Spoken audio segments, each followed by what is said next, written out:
Hey guys, tonight we're not sailing with pirates, no rum-soaked decks, no treasure chests, no questionable sailors yelling at seagulls because they look suspicious.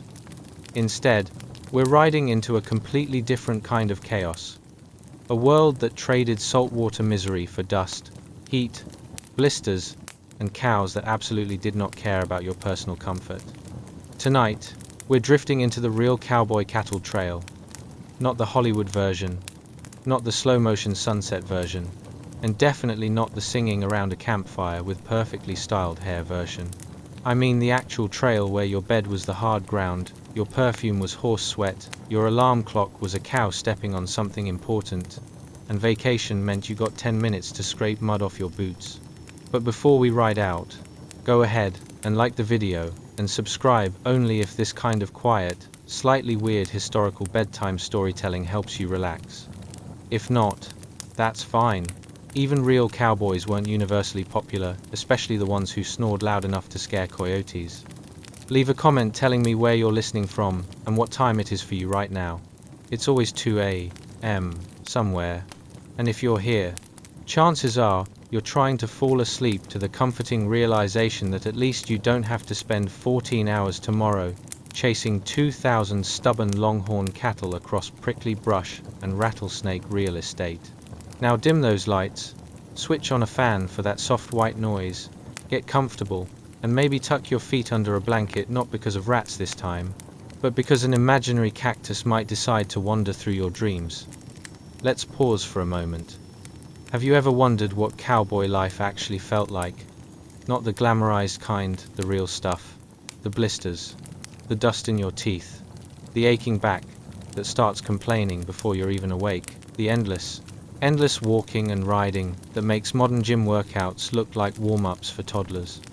What did it feel like to wake up at 3 a.m. because the herd was spooked by thunder, to live for weeks on beans, biscuits, and hopes you wouldn't get kicked by your horse? To be 14, 15, 16 years old and suddenly responsible for guiding a river of angry beef across hundreds of miles of wilderness? And how did these exhausted, sunburnt teenagers manage to survive stampedes, storms, loneliness, boredom, danger, and bad coffee with nothing but grit, stubbornness, and a hat that blew off at the worst possible times? Tonight, we're going to drift gently into that world, not to romanticize it, not to dramatize it, but to feel it softly the way dust settles at dusk, the way a campfire crackles when the wind is kind, the way the world quiets when the herd finally sleeps. So take a slow breath in, let the noise of your day fall away, and imagine the wide open plains, the endless sky, and a young cowboy starting a journey he's not ready for but making it anyway. Settle in, close your eyes if you haven't already, and let the story begin. Chapter 1. An unromantic welcome to cowboy life. Hey guys, welcome back to your brief escape from adulthood, where our narcoleptic journey into history tonight is about as romantic as a broom closet in July. Prepare to immerse yourself in the less than glamorous life of cowboy cattle drivers, the real men of the Wild West, who, let's be honest, were less John Wayne and more John, can I borrow $1 for some beans? Before we saddle up for this unlikely rodeo, why not take a moment to dim the lights and crank that fan to a whispering breeze? You'll want to nestle into your bed like a burrito, or maybe even an overstuffed saddlebag. And while you're tucked away, let's ponder some riveting questions that make us appreciate our own cushy lives. Like, have you ever tried to sleep while being constantly poked by splinters from the bag you've chosen as your mattress? Or how about, does your cat snore louder than a team of oxen? These are the real conundrums of history, my friends. Congratulations. You've just woken up in 1870, specifically in a dim, lopsided barn on the dusty cattle trail, surrounded by an orchestra of snores from your fellow cowboys and a horse who sounds like it just watched a particularly upsetting western. Lucky you. Your back aches, your thigh feels like a porcupine audition gone wrong, and the aroma of hay mixed with who knows what is your new morning cologne. You're not just in the Old West, you're in the "why did I sign up for this" edition of cowboy life. But let's talk about the barn a little more, shall we? This rustic building, with no straight walls in sight, Looks like it was assembled during a particularly hasty game of Jenga.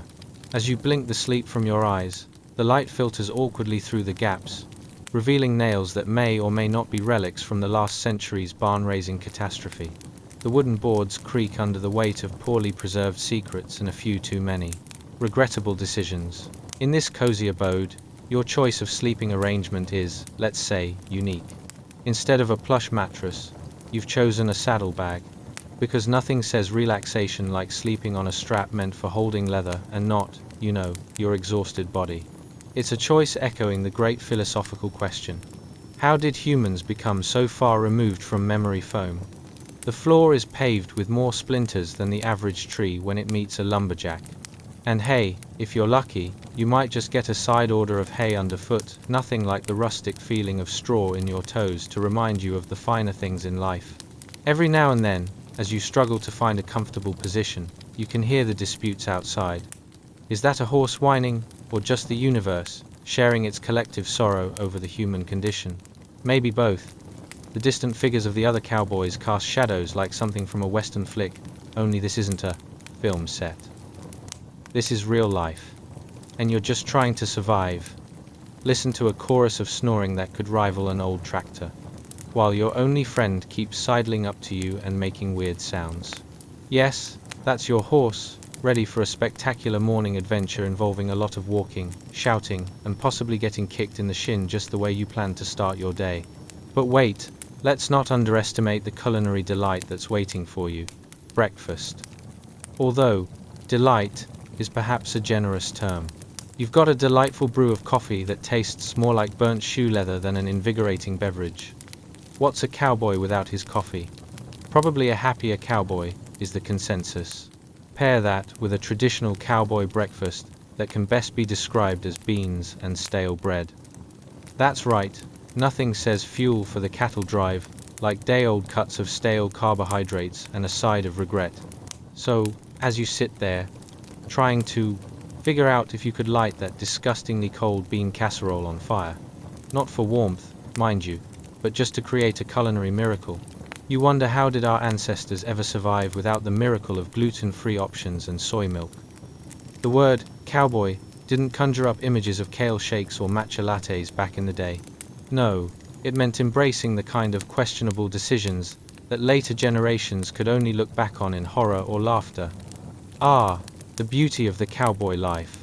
It's a tapestry woven from every awkward moment, every poorly timed joke, and every chipper horse, trying to remind you that you've just been blessed with a life of outdoor plumbing, and by plumbing, I mean you'd better hope the bushes are sufficiently dense. It's a frontier full of ruggedness, and make no mistake, it's going to be a bumpy ride. So here you are, unshowered, undercaffeinated, and surrounded by more splinters than friends. Welcome to the open range, where every sunrise is a new adventure filled with uncomfortable truths, shouting, and the sound of leather creaking like an old blockbuster villain's laugh. Lasso yourself a nap, you're going to need it. And remember, history may not be kind, but at least it's always mildly interesting, and nothing is more interesting than knowing you could have been eating a soggy slice of cold hardtack, instead of the tacos you're sticking your washy fingers into right now. Chapter 2, The Cattle Trail Showdown. Hey guys, welcome back to your nightly history adventure, where we dive into the unraveling chaos of cowboy life, not that glamorous Hollywood flick, but the real deal. Akin to a 2-hour reality show, where everyone looks a bit disheveled and smells like regret. So grab your cowboy hat, if you have one, or just a pillow, either will do, and prepare for a ride through the grit, glory, and glorious awkwardness of life on the cowboy cattle trail. Tonight, we join a grizzled trail boss, whose mustache could probably house a family of raccoons, and whose eyes look like 2 dry creek beds under the relentless hot sun. Picture it. Sweat drips down like errant raindrops on a hot July afternoon. And there you are, poised to behold the spectacle that is a greenhorn cowboy wrestling with a saddle, trying to fit it on a lean, ugly gelding with one ear tilted suspiciously to the right, affectionately dubbed Lefty.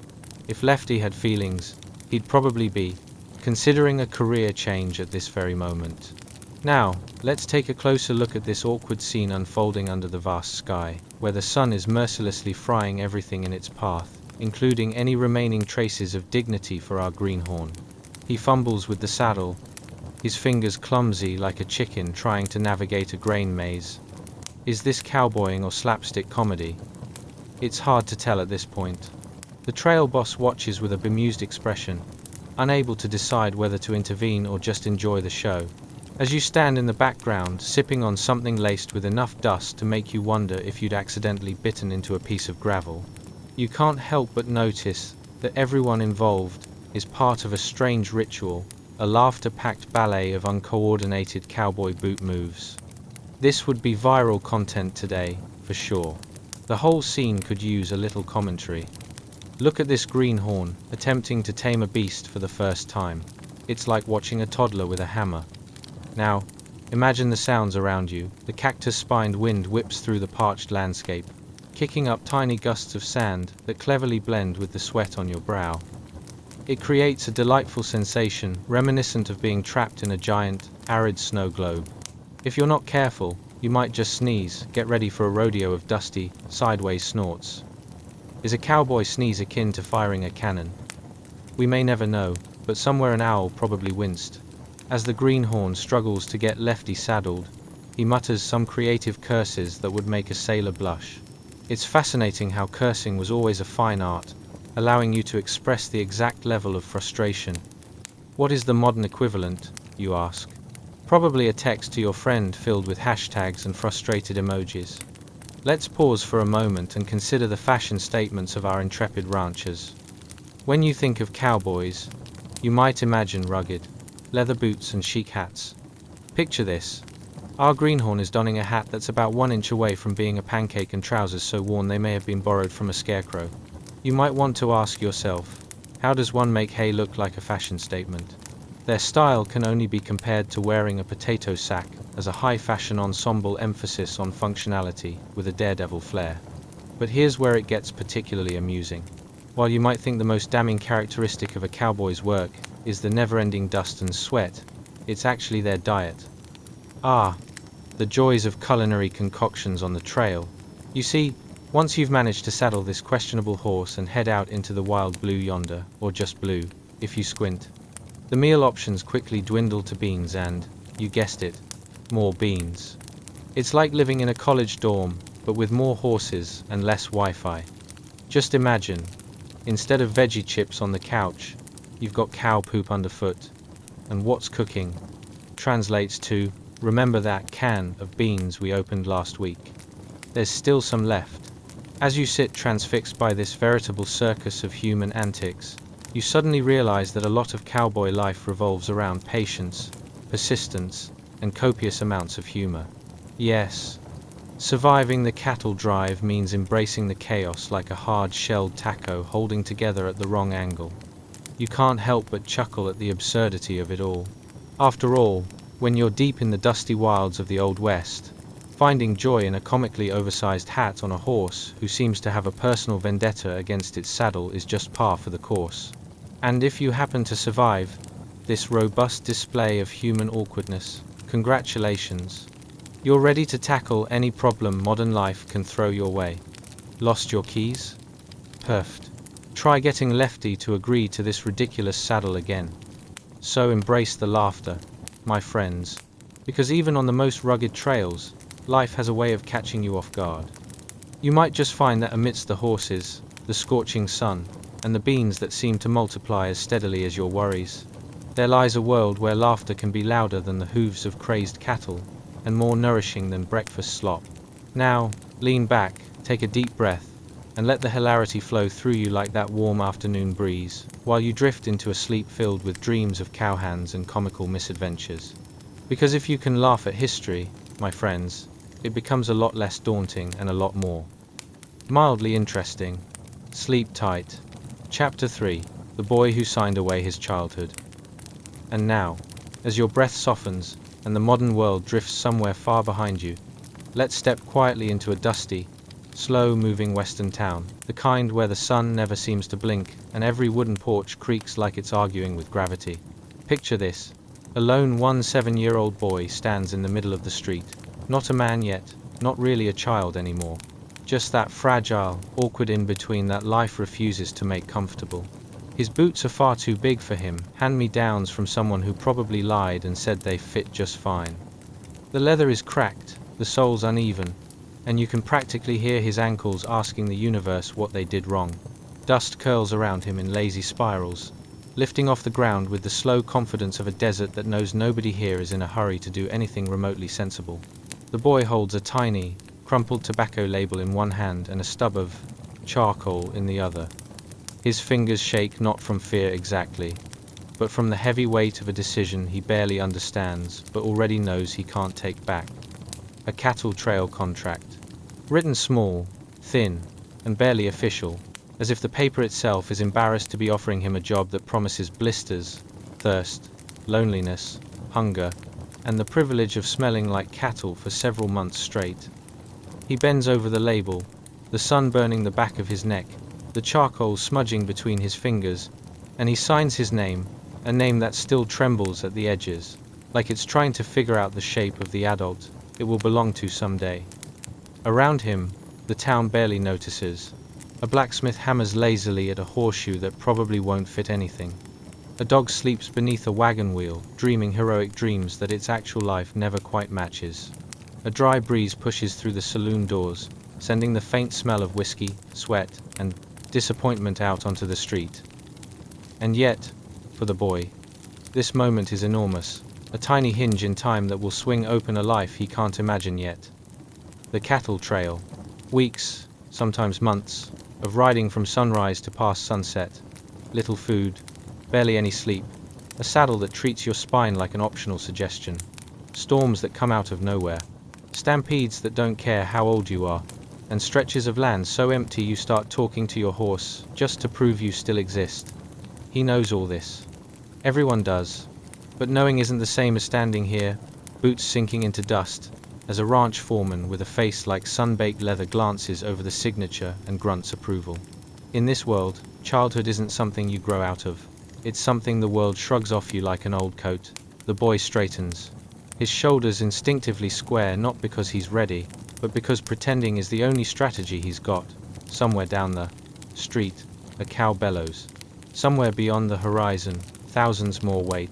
And somewhere deep inside him, a quiet, stubborn voice whispers, "Keep going." He hands the label back. The foreman nods to the horse, waiting for him, a stubborn gelding, with one good eye, and an attitude that suggests it has already judged him and found him lacking. But still, it's a beginning. A step forward, a road opening, a life unraveling, mile by mile, beneath an enormous sky that does not care how old you are as long as you keep moving. So tonight, as you drift deeper into this dusty, sun-bleached moment, remember him, the boy with oversized boots, charcoal-stained fingers, and a future written in dust. He didn't know what waited for him, but he signed anyway. Because sometimes, the hardest journeys begin with a shaky signature and a pair of boots that don't quite fit. Chapter 4. The Unromanticized Boss. Hey guys, welcome back. Tonight, prepare to unearth the slightly damp, occasionally smelly secrets of the American cowboy, specifically the ones you'd rather not see in cinematic glory. Forget Hollywood's six-pack abs and shiny lawns. This is more like a snooze fest equipped with sun-dried beans and awkward encounters with disgruntled cattle. Before we dive into tonight's saga, let's take a moment to welcome you to a time even less polished than your favorite thrift store find. Have you ever wondered what life would be like if your greatest achievement was taming an ordinary horse named Lefty while choking on dust? Or what if your idea of a dazzling evening involved discussing the merits of beans over, well, more beans? Beef jerky? Forget about it. So, grab your dusty old 10-gallon hat or just a cozy blanket and settle in. Remember to dim those lights, adjust the fan, and let your mind wander into the unmistakable, slightly grimy world of Trail Boss Gaines. The good news: you're about to enter a universe where the jokes are as dry as the land and just as unpredictable. Buckle up, my friends. Congratulations. You've just woken up in 1870, right in the midst of the great cattle drives. The air is as crisp as burnt toast, and the sound of hooves clanging against the hardened earth is all around you. Looking around, you might note that your fellow cowboys would not win any awards for grooming, In fact, their hair seems to have made a pact with every dust particle to form a monolithic, unkempt hairstyle. Now, let's zoom in on our trail boss. Gain's a man whose face looks as if he's been left too long in a pot of black coffee. Imagine, if you will, a rugged figure with a brow so furrowed it could practically harbor a family of raccoons. Today, he's elegantly rolling a cigarette with one hand, while guiding his horse with the other. It's a marvel of multitasking that would put modern-day parents to shame. Gain stands tall, his presence radiating a silent, non-negotiable authority. You might wonder what that kind of unflinching confidence looks like, and let me assure you, it's the same expression a cat gives when it's just knocked over your favorite lamp, self-assured and unapologetic. As you observe the scene unfold, you imagine his thoughts racing. Why would anyone think this job would be a good idea? Well, folks, the storyline behind the cattle drive spoke of adventure and riches, but the reality felt like getting into a three-legged sack race with your worst enemy. Let's talk more about Gaines. His mustache, a thick stripe of chaos above his upper lip, might very well register its own opinion on which horse deserves to be ridden today. Perhaps it's like a wise oracle, foreseeing which livestock is plotting its escape under the cover of night. In fact, with how much beans the crew has consumed lately, one could even say that Gaines's mustache had a better chance of surviving the cattle trail than the average cowboy. But while Gaines projects authority, you can't ignore the backdrop of this rugged formality. A band of greenhorns bumbling about, nervously adjusting saddles and forming an impromptu comedy troupe. It's a chaotic scene like watching kittens try to hike in oversized boots. Now, imagine the sounds surrounding you. The clatter of gear, the occasional curses blossoming in clouds of dust, and the odd but loud moo of cattle interspersed. It feels like being caught in a Western symphony, albeit one composed by a raccoon who just discovered rhythm. Ever wondered how one gets to the epic, "I can't believe my life led me here" moment? It's a messy art form. The imagery keeps evolving. You can smell the earthy richness of sweat mixed with a hint of burnt hay and cattle manure wafting through the air. It's charming if you squint a little, or if you've recently come off a particularly adventurous hiking trip and your standards have magically lowered. But amidst all this hilarity, let's not forget the culinary delights that cowhands often faced. Most meals involved what you guessed it, beans. Lots and lots of beans. It's as if an endless canning factory spent too much time in Texas and decided to share its bounty with unsuspecting cowboys. The result? A diet that could only be described as profoundly gaseous. It made communal campfires an adventure in themselves, as everyone took turns sharing their latest bean-fueled symphonies. Speaking of the irreverence of diet, align it with modern culinary challenges.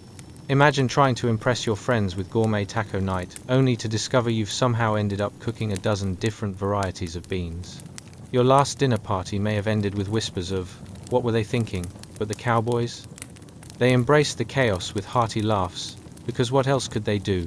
But taking it all in stride, Gaines stands stoically, likely pondering the meaning of life while meticulously rolling that cigarette, a feat that might as well invite an audience of casual spectators. As if performing a magic trick, he deftly folds the paper and tucks in the tobacco, completing a ritual steeped more in need than finesse. In a way, this is his coping mechanism, a way to maintain sanity in a world that thrives on absurdity. So, as you drift further into this historical yarn, remember the laughter and the woes of the cowboys, for within the dust and the beans, there's an inherent wisdom. While you may feel like you're stumbling headfirst into a raucous comedy of misadventure, you're not just surviving. The bizarre nature of life adds layers of joy like grains of salt in a recipe gone terribly, beautifully wrong. Now, unwind in this humorous quagmire, and let the stories of brave but nonsensical cowboys swirl around you like a chaotic campfire dance. Because history may not always be perfect, but if you can, laugh at the past, it becomes a gateway into much warmer dreams. Chapter 5. The Dance of Dust and Cattle. Hey guys, welcome back. Tonight, we're going to step into a world hotter than your Aunt Mabel's jalapeno cornbread at the county fair. Imagine you've taken a wrong turn in your SUV and ended up in the middle of 1,872nd, Texas, surrounded by the great cattle drives.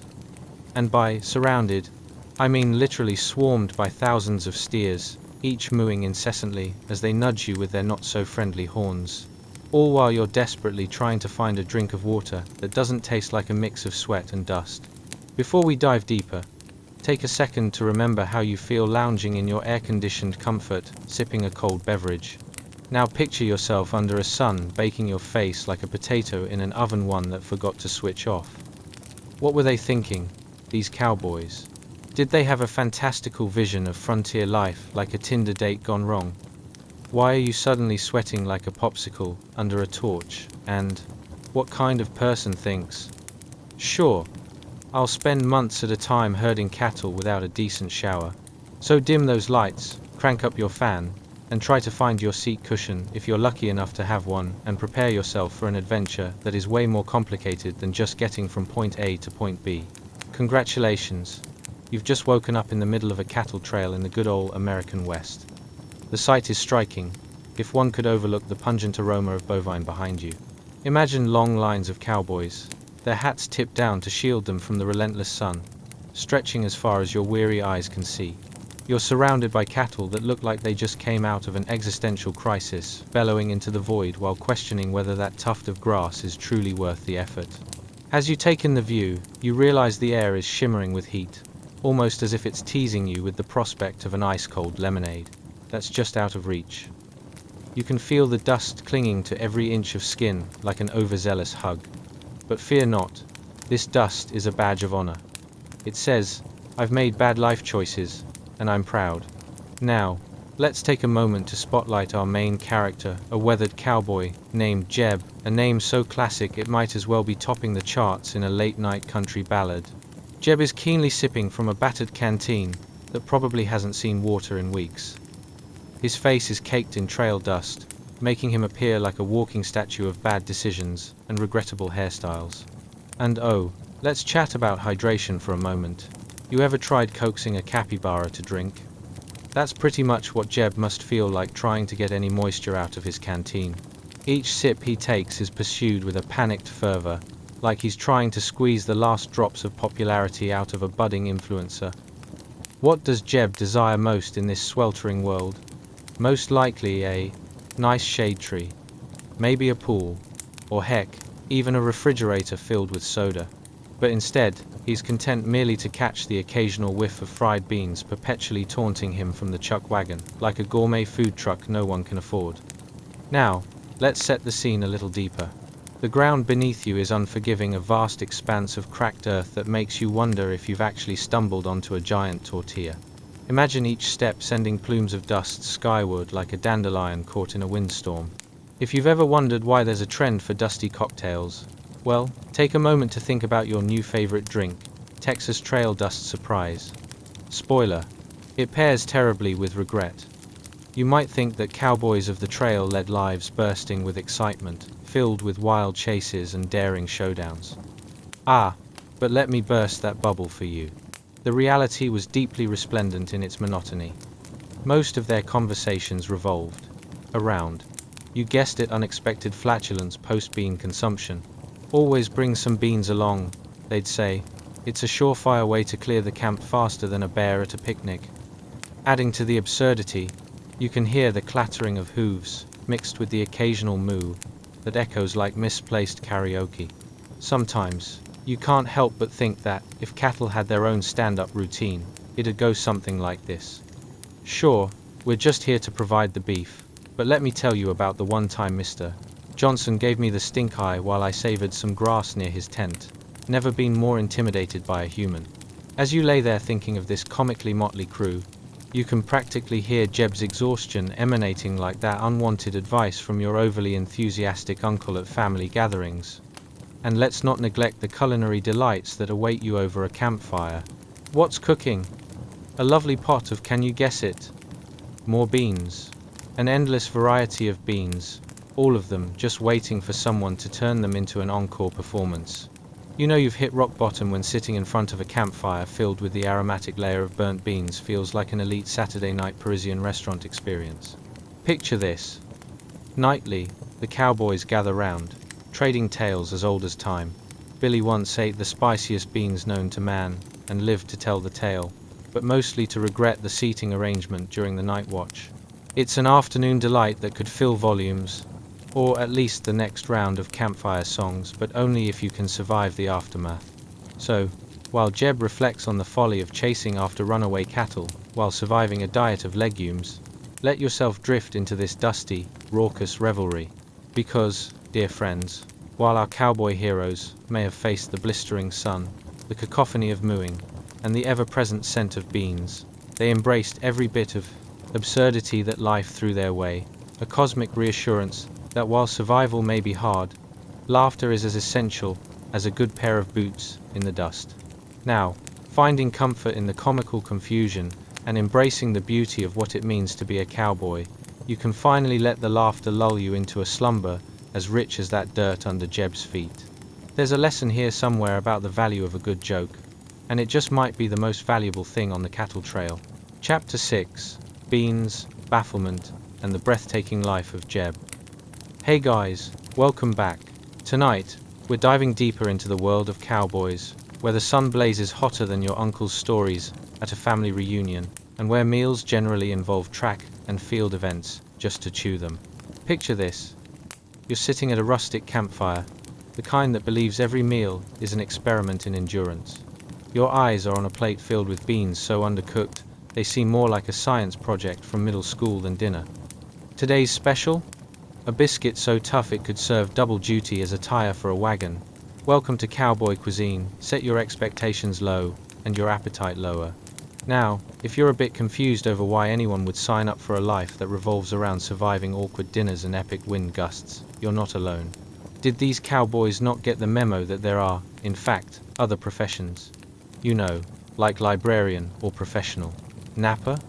And as you ponder your decision to tune in, maybe consider liking, subscribing, and commenting, but only if you truly enjoy this unromanticized journey into dusty discomfort. So dim the lights, crank up that fan if you've got one, and settle in. Some questions to ponder as we embark on this silky journey through time. Have you ever tried to eat something without the convenience of a functioning palate? What about using a cast iron skillet as a makeshift shield from rogue cattle? And how would you feel if you woke up one morning and the only thing to greet you was the smell of burnt beans and a biscuit that might as well be a rock? Congratulations. You've just woken up on the cattle trail in 1870 and are now living the riveting life of Jeb, the cowboy, the archetype of ruggedness, resilience, and, let's face it, dietary regret. Picture him, seated near a crackling campfire, bitterly grimacing as he tries to chew on a biscuit that truly believes it could win the Olympic gold in petrified bread. It seems innocent enough, it's just a biscuit, but this one might actually bite back. Now, as you gaze at the flickering flames, imagine the air thick with the aroma of burnt beans, a scent reminiscent of charcoal, and disappointment making sweet, sweet love. Off to the side, there's Cookie the cook cranking out meals helmed by sheer determination, and maybe a sprinkle of bad attitude. Cookie glares at Jeb with the ferocity of a barn cat whose favorite perch has been usurped. You can practically see the heat haze between them, simmering like the beans in the pot. Let's set the mood a little. The campfire crackles, and the shadows dance more dramatically than your cousin at a wedding after too many shots of whiskey. As you look around, notice the actual setting. A broken landscape, the ground itself could very well be auditioning for a role in a thriller called Cracked Earth, the invisible crack epidemic. Each footfall sends up clouds of dust, just what you need when you're already halfway to an existential crisis with no milk for your coffee. You may think life as a cowboy is full of high-flying adventures, with daring escapades involving outlaws and cattle rustling. But let me take a moment to quench that urge for a thrilling narrative, the truth. Most cowboys spent their evenings around campfires like this, swapping real stories about how their digestive tracts were rebelling against their bean-centric diet. It's like living in the Marvel universe, but the only superpower is withstanding a mild case of stomach distress. And oh, let's not forget the ambience. Would you believe that the old-time ballads sung around a fire are often just elaborate ways to bemoan missed chances at fresh food? They weren't crooning about love lost, but rather contemplating whether to take a leap into scrambled eggs instead of beans at breakfast tomorrow. This year's hit song? The Bean Medley, featuring a chorus of grievous gas. Amid this chaos, hear the lively sound of hooves thumping against hardened dirt. Picture Jeb's trusty steed, who might actually be an overqualified lawnmower, dragging behind a tail that could catch a bird or two on a slow day. Jeb squints into the dusky horizon, secretly pondering, is it possible to survive on hope and beans alone? Asking for a friend. Now, let's get back to the food momentarily. Beans, magical fruit, well, maybe less magical in this particular context. As cookie-clattered pots and pans with a gusto that could rival an opera singer hitting high notes, you might wonder, has anyone ever attempted to slap a fresh label on these culinary creations? Texan surprise. You could almost hear the voiceover now. The beans were splendidly burned to a crisp. And what about that biscuit? You ever tried using it as an improvised hammer? Practical cowboys don't let anything go to waste. And while Jeb's mind wandered to whether this could double as construction material, all he could manage was a begrudging chew, followed by a look that said, I must be dreaming. In this moment, you can let out a chuckle, picturing Jeb's life as a blend of comedy and tragedy in the form of nutrition, with comedy knocking at the door every time he opens his mouth to speak. Eating a meal here isn't exactly a culinary adventure. It's more akin to an endurance test, the result of a competition to see who can withstand the toughest spaces. As you prepare to drift into dreams where biscuits are soft and beans are gourmet, remember that the life of a cowboy was often filled with absurdity, laughter, and any number of ways to tackle a lesser-known enemy. Absolutely horrid food. So let Jeb's grimaces fade into your slumber tonight, and may your dreams be as sweet as the thought of a perfect biscuit. Because as humorous as this cowboy life was, and as unappetizing times as those beans may have tasted, nothing beats the bonding and laughter forged over meals that made survival a little easier, even if only through sheer absurdity. Chapter 7. Sleeping under stars and speculating on cattle-related life choices. Hey guys, welcome back. Tonight, we're taking a leisurely stroll under the vast, star-filled expanse of the American West in 1870, where the prairie winds whistle. A tune that sounds suspiciously like, you really should have thought this through. Imagine lying beneath the sky, your blanket as thin as a one-ply toilet paper, pondering if this was all part of someone's elaborate prank on you. Were you really born to be a cowboy, or was there some cosmic mix-up, like you accidentally signed up for a 3-month boot camp with particularly bad culinary outcomes in the middle of nowhere? But hey, when it's either this or picking beans at a slow-growing farm, maybe it's not all that bad. Before we dive into the misadventures of our cowboy friend, let's take a moment to appreciate how you're about to embark on an adventure thicker than the dust you'll be eating for dinner. But only if you actually enjoy it. So, get cozy, dim those lights, and perhaps find that old fan lurking in the corner, because trust me, even the sound of buzzing is better than the alternative of a disgruntled cow contemplating its life choices nearby. Now, while you settle in, allow me to pose some questions that might bubble up in your mind like beans on a questionable stove. Have you ever wondered what it feels like to wake up with the gentle sounds of distant coyotes yapping like your mother's friends at a quilting bee? How do you think it feels when the sun hits your face, making you question your very existence like it's auditioning for a soap opera? And how would you explain that last meal of burnt beans and that solid biscuit to your therapist when you finally get back to civilization? Spoilers, there's no healing in a crummy cookie. Congratulations. You've just woken up in 1870, lying flat on the rough prairie floor, with only the stars as your nightlight and a ton of existential despair as your guide. Here you are, heroic warrior of the West, ready to tackle the world of cattle trails, where dinner is a relative term and meals are declarations of your courage. The first thing to hit you in the morning, besides the realization that you're not in your own bed, is the chill in the air. Imagine waking up with the cold gently wrapping itself around you like an overly aggressive shawl knitted by your grandmother. It's adorable until you realize it is essentially the universe's way of laughing at your commitment to cowpoke life. As you shiver, perhaps a bit more than you'd like to admit, you slowly roll over using your boots as makeshift pillows. After all, what prepares you better for the day's adventures than the smell of sweat and leather? Ladies and gentlemen, achieve your dreams by investing in pillow merchandise. Now you're undoubtedly thinking of the stories that could unfold under the vibrant stars. Welcome to the life of Jeb, starry-eyed dreamer, with ambitions roughly equivalent to a ham sandwich, and a blanket that was probably designed for a particularly skinny chihuahua. Jeb, like hundreds of cowboys, was living through the age of the great cattle drives, moving herds of cows from point A to point B with the grace of a slightly confused butterball turkey. He is wrapped like a burrito in a thin, inadequate blanket that makes his legs feel like they're undergoing an intense yoga stretch every single night. Deep breaths, Jeb. Work through the stretch. Now, let's set the mood a tad. As dawn breaks, you hear the crackle of flames from last night's campfire, mingling with the very real, compelling smells of burnt beans wafting through the air. The prairie is painted in hues of beige and brown like a celestial artist suffered from color blindness. And let's not even get started on the dinner last night. If you thought dining with your in-laws was tough, try chewing on a biscuit so hard it could double as an improvised doorstop. Delicious? Not quite. Then there are the wild sounds of the prairie, coyotes yapping, as if discussing last night's food choices. Hey, did you taste that guy's scanty dinner? Talk about indigestion. I'll be dreaming of those burnt beans till my last howl.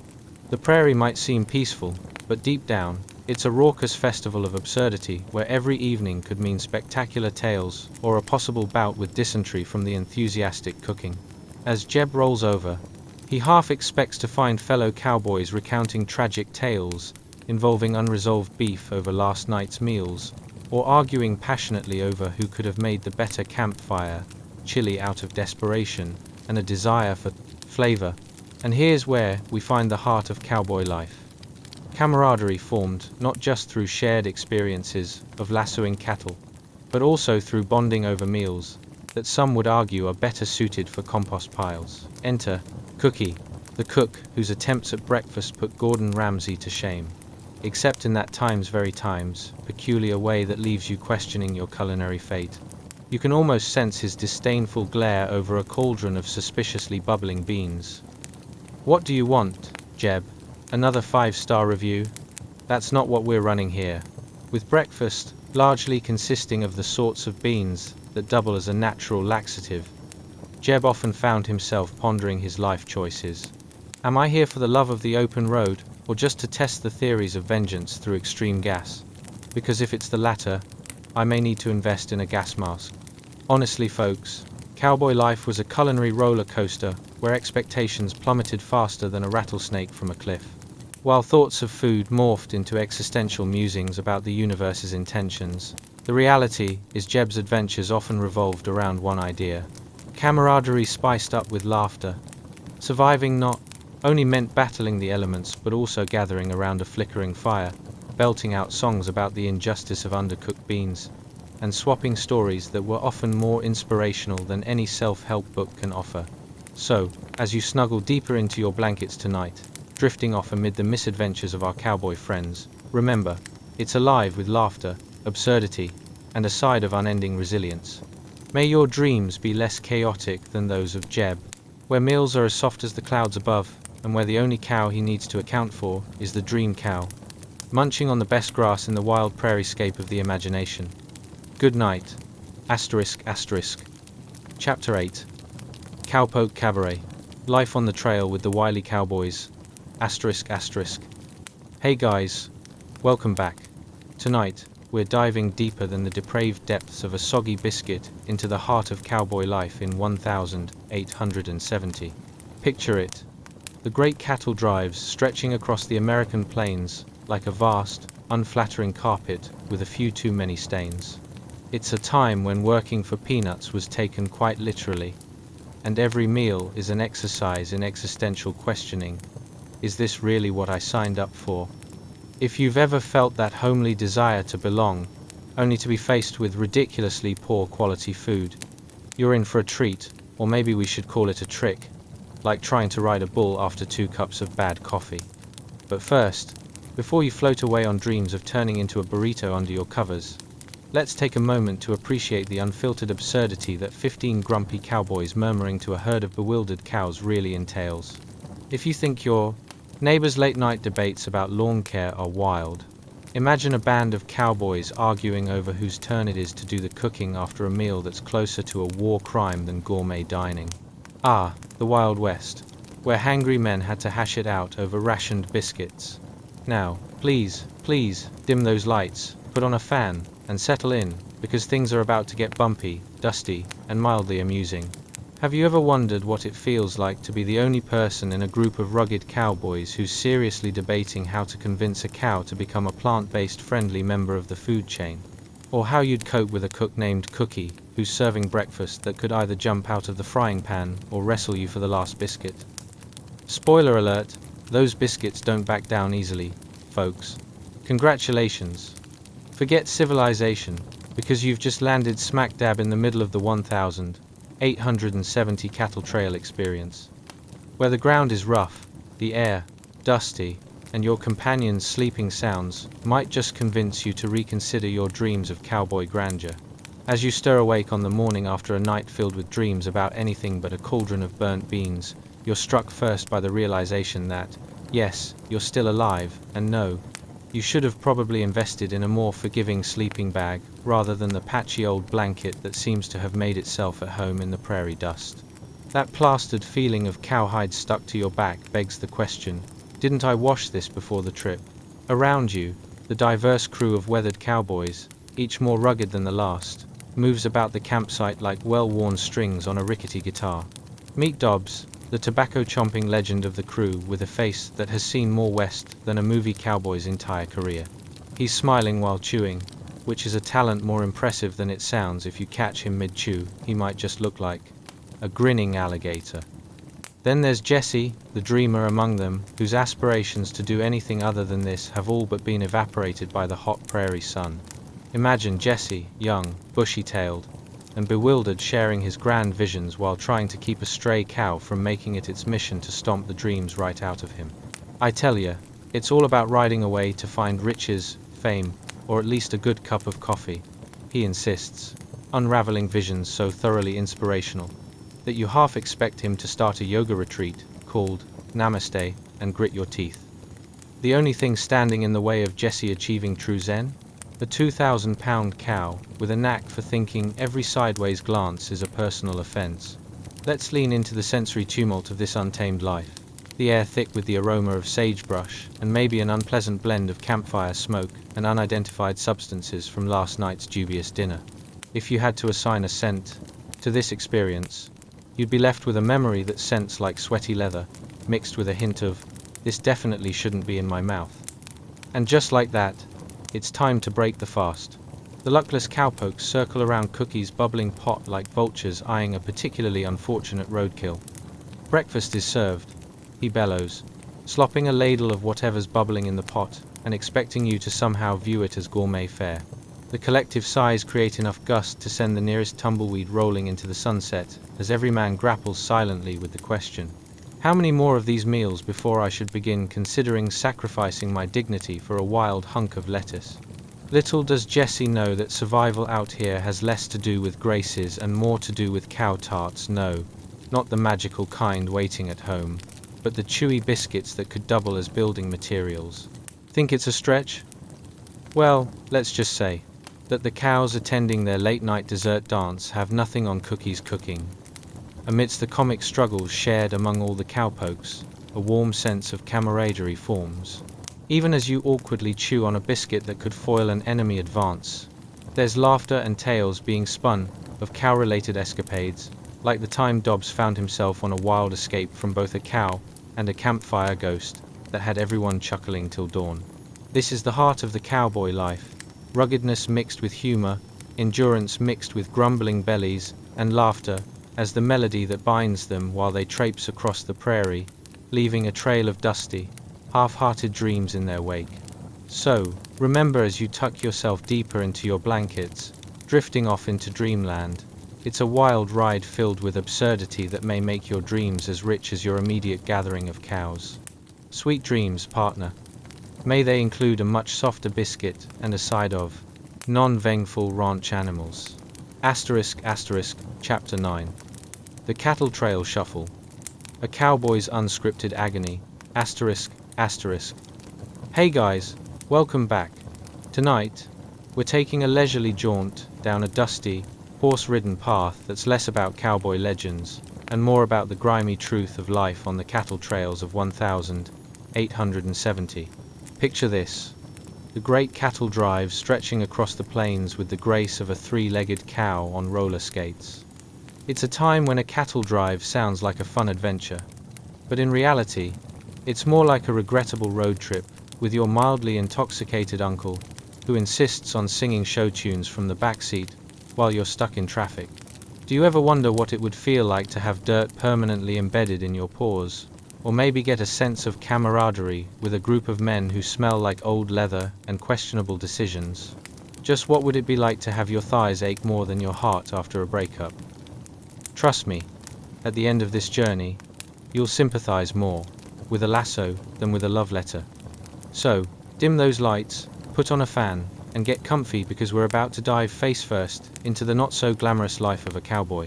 Imagine the morning routine of splashing your face with anything that resembles water, only to discover it's really just a rain puddle next to a cow's rear end, mystery taste included.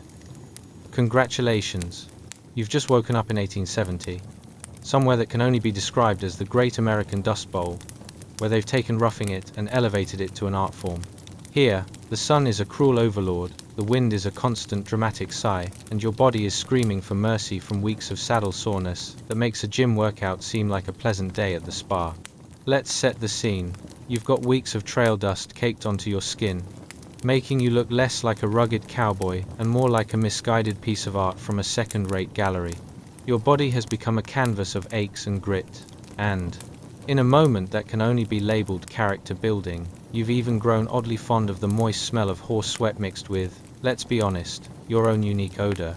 As you ride, every jolt of the saddle stirs up a delightful cocktail of pain in your thighs. If you thought leg day at the gym was tough, wait till you try the cattle drive squat. It's way less glamorous and involves grimacing at every rise and fall. Do you remember when you thought a day of hiking would yield picturesque mountain views? Well, here, surprise. All you see is an endless ocean of cattle butts and the occasional tumbleweed rolling by like it's having a better time than you are. Let's talk about meals, or more accurately, the lack thereof. You might expect hearty dinners by a campfire, but in reality, it's closer to a game of guess that gristle. Every meal is made with the finest ingredients they could find in a state of desperation: beef jerky, beans that require a dentist appointment just to chew, and a soup that might actually be plotting against you from within its bubbling cauldron. The morale of the group is fueled by a bizarre mix of rhythmically humming your pain away and sporadic hopes for a snack that doesn't resemble last week's boot polish. And there's a deep camaraderie built around sharing food that very well could threaten your invisible fragile spirit, bound together by the only sounds that escape the Wild West. The crunch of dried biscuits so hard they could double as building materials. Remember how you thought that your co-workers' lunch break debates were the worst? Just wait until you get caught in a heated discussion about whose turn it is to eat the mystery stew, while trying to ignore the adjunct drama of a cow that's just decided to topple over, literally, in protest. And let's not forget the social dynamics at play. There's that one guy in the group, let's call him Slim, who acts like he's the life coach of the cattle drive. He's the kind of man who turns every journey into an unexpected TED Talk about resilience while simultaneously losing a battle with his own bootlaces. You can't help but roll your eyes as he bellows quips like, "You gotta embrace your struggle, boys," while your inner voice whispers, "Embrace this saddle sore. Thanks, but I'll pass." Out on the trail, the days blend into an exhausting haze, punctuated by your horse's stubborn decision to trot just fast enough to ensure your thighs wage a silent war on your sanity. If there's anything that makes a long ride better, it's an ongoing discussion about how the next camp will serve vegetable stew. Because nothing says trail cuisine like a soup made from what appears to be, dare I say, desolate weeds, masquerading as culinary delights. But amidst that relentless grind, the humor of it all, the absurdity, is enough to bring light to your bruised thighs. As you drift off to sleep, in your makeshift camp of smelly blankets, surrounded by your vocal companions, who long for even a slightly more gourmet experience, you realize something truly beautiful. Surviving the cattle trail is like a long, drawn-out comedic play where you're merely an unwilling actor, constantly tripping over the punchline, and somehow, it feels less like suffering and more like, well, an oddly comforting absurdity. So, as you settle in for the night, feel free to chuckle quietly at the universally relatable struggles of men who quite literally just wanted to herd some cattle. Because while days on the trail may be long and filled with the grumbling of men and animals alike, laughter is the secret ingredient that makes all that dust a little easier to swallow. Sweet dreams, partner. May they involve biscuits that don't double as building materials. Asterisk. Chapter 10. The Vastness of Isolation. A Cowboy's Mini Midlife Crisis. Asterisk. Hey guys, welcome back. Tonight, we're embarking on a journey more awkward than your uncle's last attempt at dancing the bittersweet reality of surviving the Cowboy cattle trail in 1870. Yes, that's right. Get ready for a comedy of errors stretched over miles of dusty horizon that would make even your worst family road trip seem like a 5-star vacation. Have you ever felt that shrinking sensation when faced with the vastness of your own existential dread? You're not alone. Now, I bet you've wondered, what does it feel like to saddle up and face the open range, surrounded by endless grass and a cacophony of mooing cows that are thoroughly unimpressed with your life choices? Or perhaps you've pondered how one man could generate so much odor after several days in the saddle, and if washing really is overrated, spoiler alert, it is until it isn't. So, dim those lights, put on a fan, and settle in for some mild hilarity mixed with a generous dose of "what was I thinking?" Because, congratulations, you've just woken up on the great cattle drive of 1870, and your morning commute is less, coffee in hand, and more saddle sore and slightly hallucinating. Let's take a moment to visualize this fabulous new existence. You sit on your horse, a small dot against an overwhelming expanse of dirt and sky, feeling both liberated and terribly alone. It's a classic cowboy moment, or as I like to think of it, a mini midlife crisis on 4 legs. With each jarring trot, you remember precisely how fragile life can feel when surrounded by nature's wilderness and the thick silence that comes with it. There's a stark clarity that comes with realizing you are, in fact, very small, and it gets real. You can hear the distant howl of the wind, sounding suspiciously like a singing banshee, but probably just your average tumbleweed. Suddenly, you're acutely aware of every goof-up in your life while the horizon stretches before you like an existential riddle wrapped in a touch of weirdness. Why did you think cattle driving was a good idea? Were those pictures of rugged cowboys from your childhood really as glamorous as they seemed, or just an era of questionable grooming habits? Imagine the scene unfolding before you, your fellow cowboys clumsily huddled together, trying to hold back existential dread with nothing but a few winks and a shovel full of beef jerky. You catch a whiff of one guy, we'll call him Dusty, who smells like he's been rolling in a combination of horse sweat and expired dreams.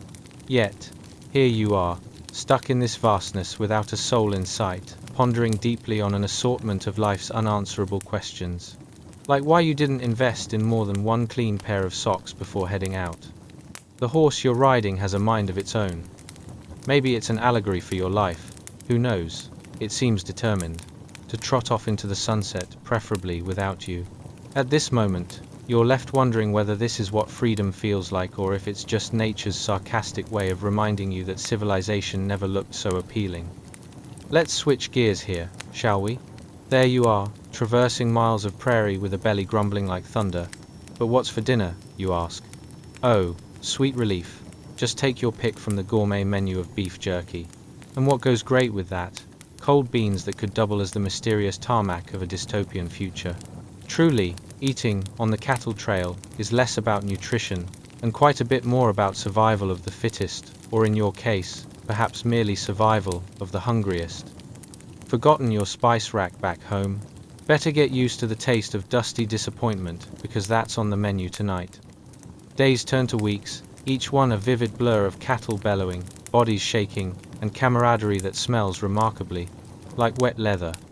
You might think that a cowboy's life is all about lassoing cattle and galloping toward the sunset, but in reality, it feels more like a poorly organized obstacle course, where the only reward is bald patches on your thighs and nightly conversations about who will brave the next mystery stew.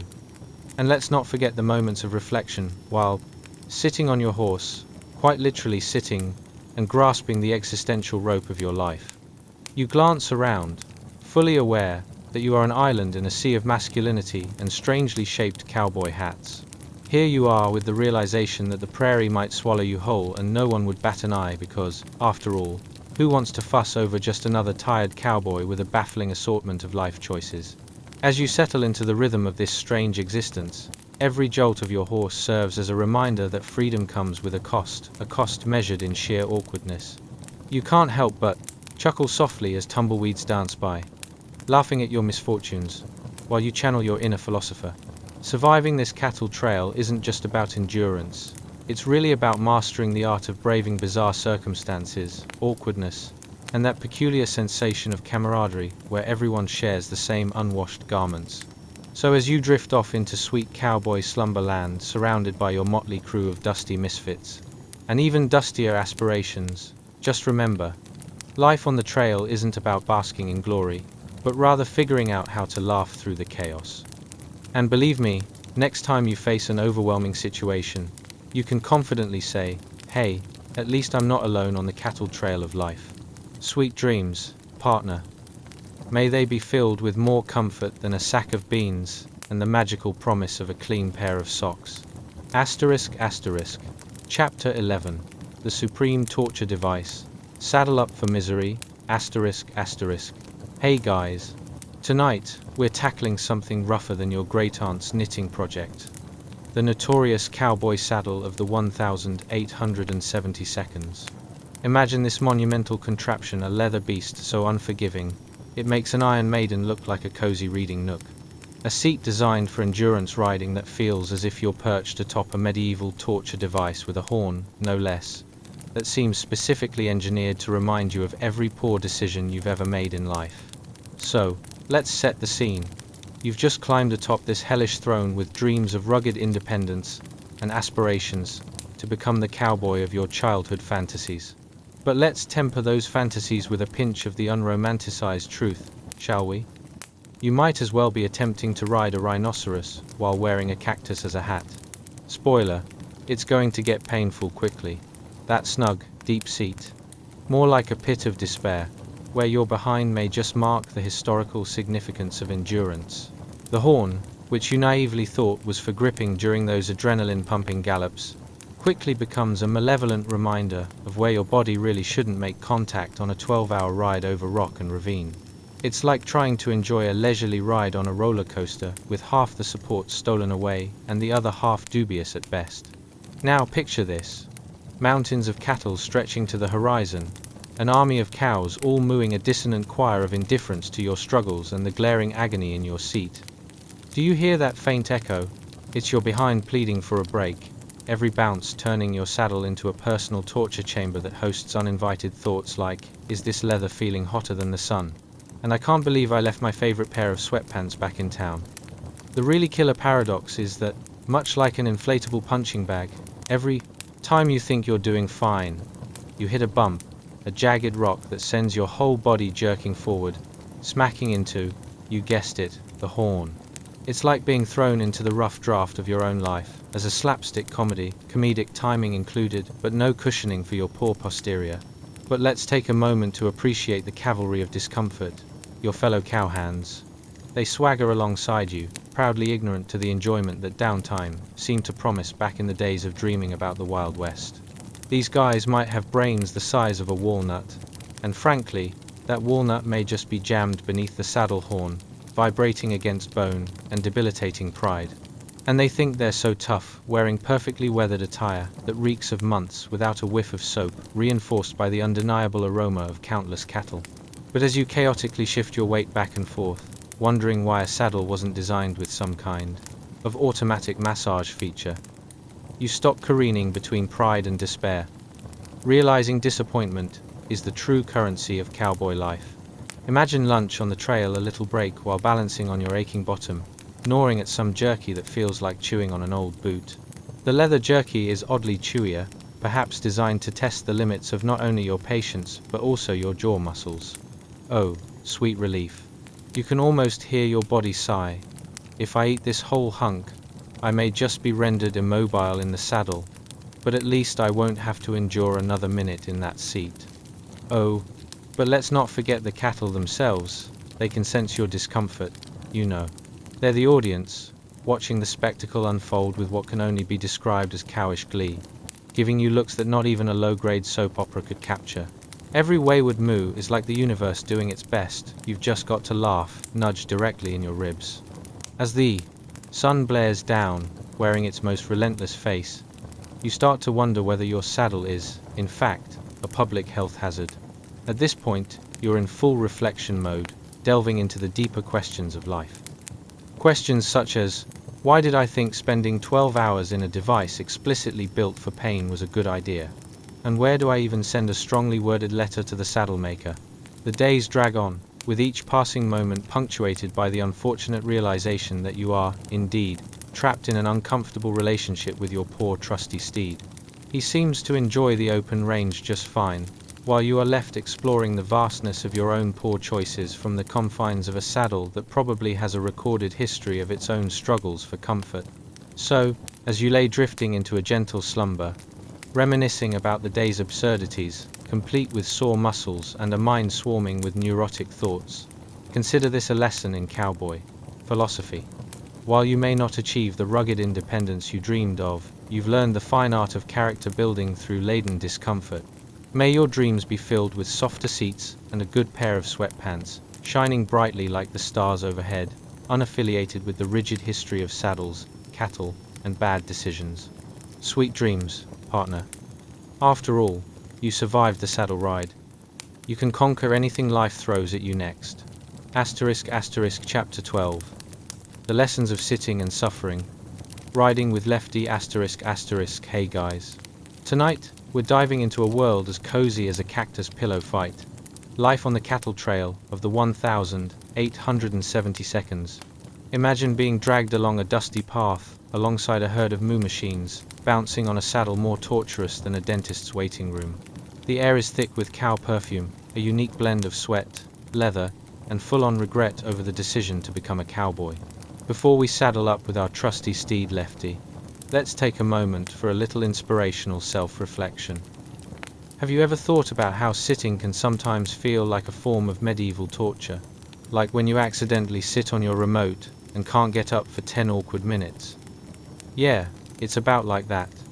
And what's with those large hats? Is it a fashion statement, or just an elaborate way to hold in all the bad ideas your friends might suggest?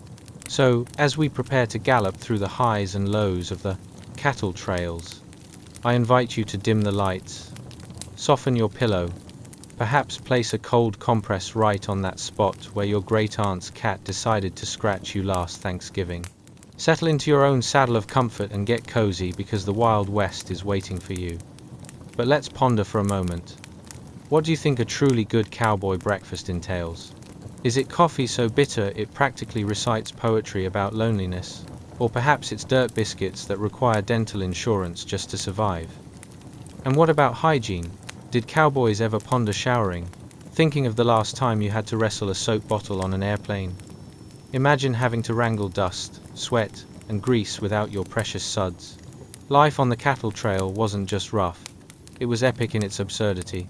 Congratulations, you've just woken up in 1,870 on the cattle trail, where every sunrise brings a new promise of discomfort and dusty trails.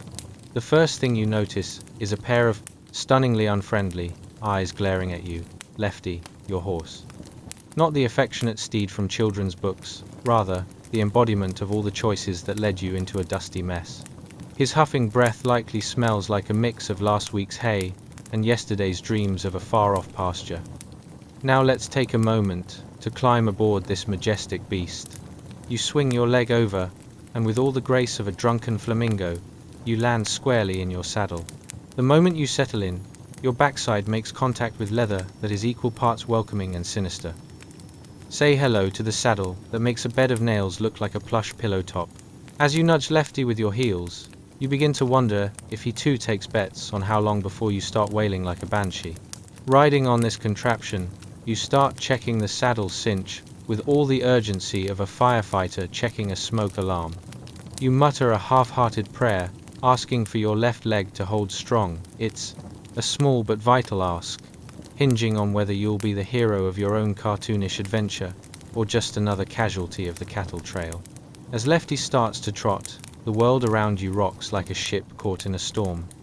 Every bump leads you to question the very structure of human life. Are we merely spherical sacks of bones and sinew destined for uncomfortable rides? The cattle around you compete in a chorus of low moos, each moo sounding like a cow's version of "you got this," mixed with "why don't you just walk?" Let's talk about the cattle for a second. Their gentle swaying as they plod along is both mesmerizing and terrifying. Their rhythmic movements become the soundtrack to your suffering, much like a song you can't quite shake off no matter how many times you try to change the channel.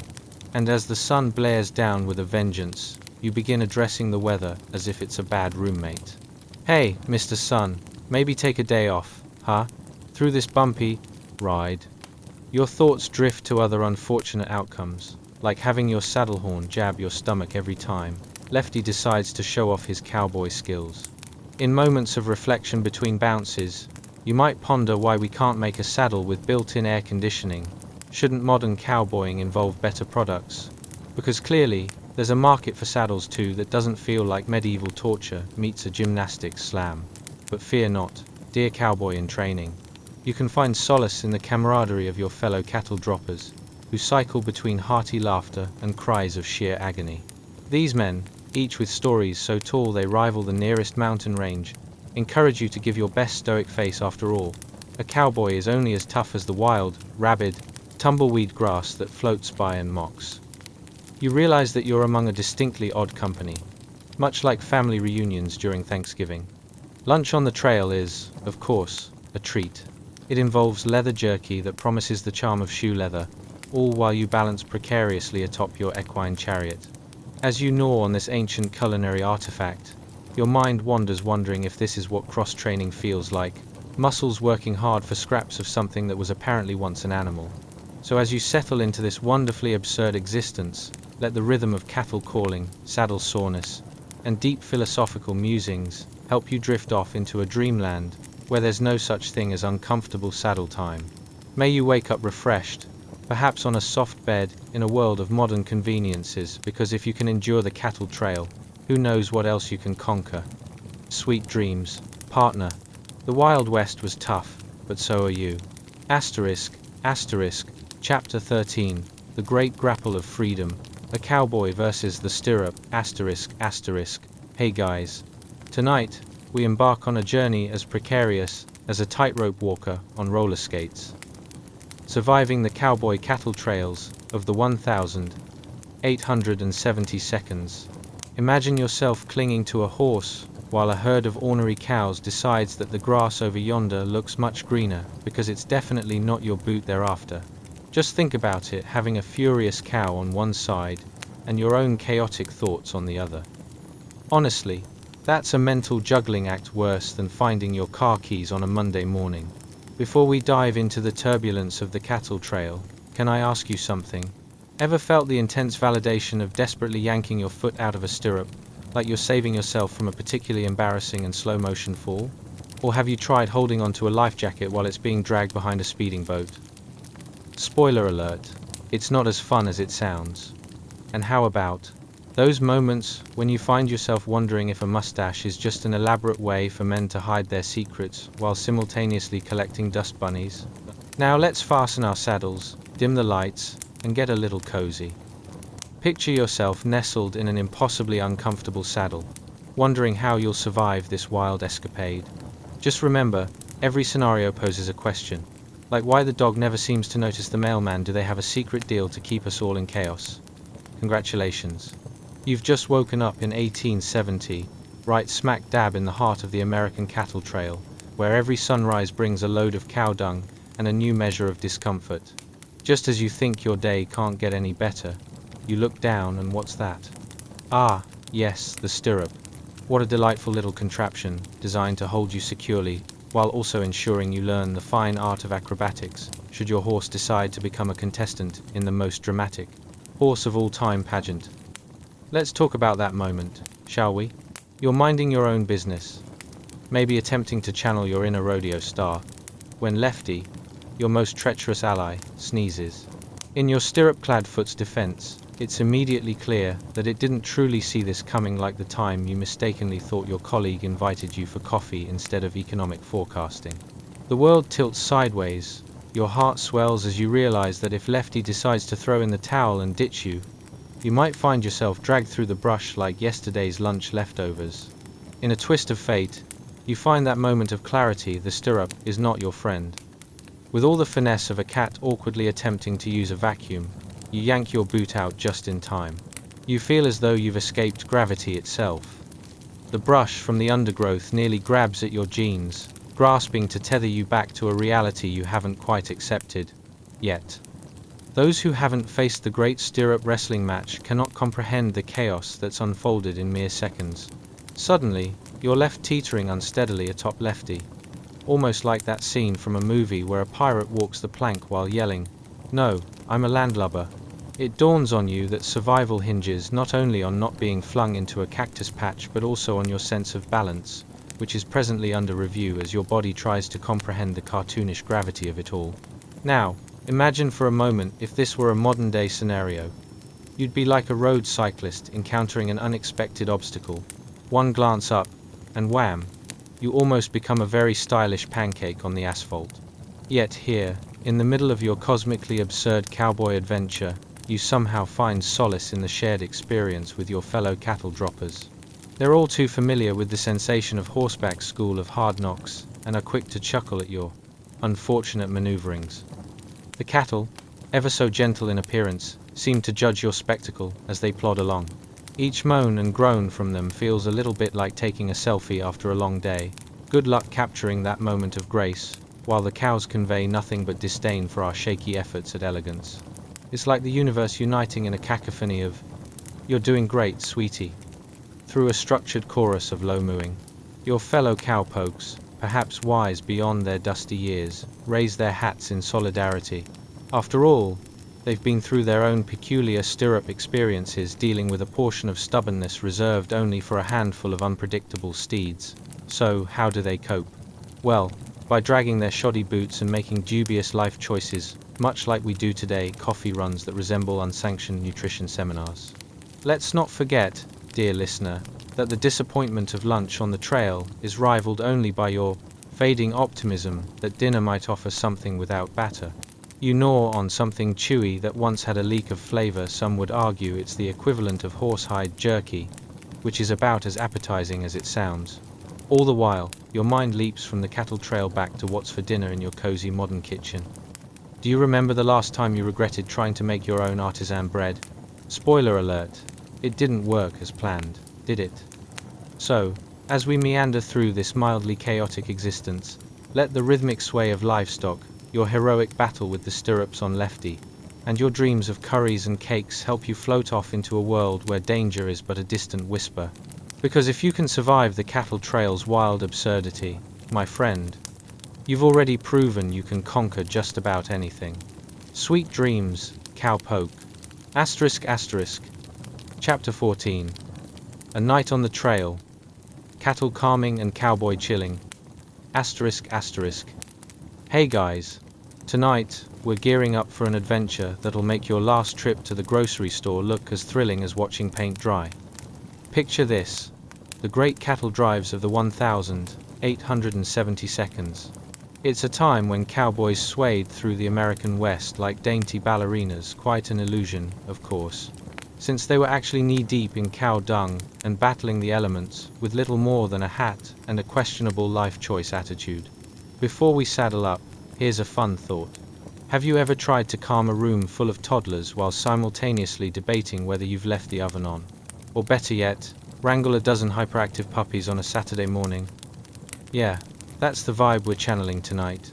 But instead of little feet and slobbery tongues, we've got massive bovines thinking. What if I just sprinted times in the opposite direction? If this sounds too outrageous to relate to your own life, allow me to introduce the unexpected chaos that is our favorite cowboy, who may just be a little too detached from reality for your liking.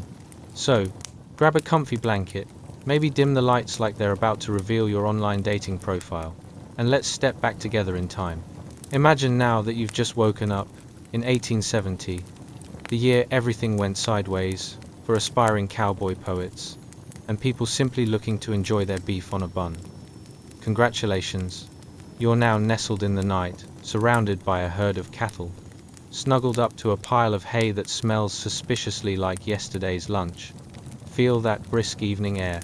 Yes, that biting cold is your new companion, and it may overwhelm your lungs as you prepare to muster the greatest courage of your current existence, a little thing called being a night-watching cowboy.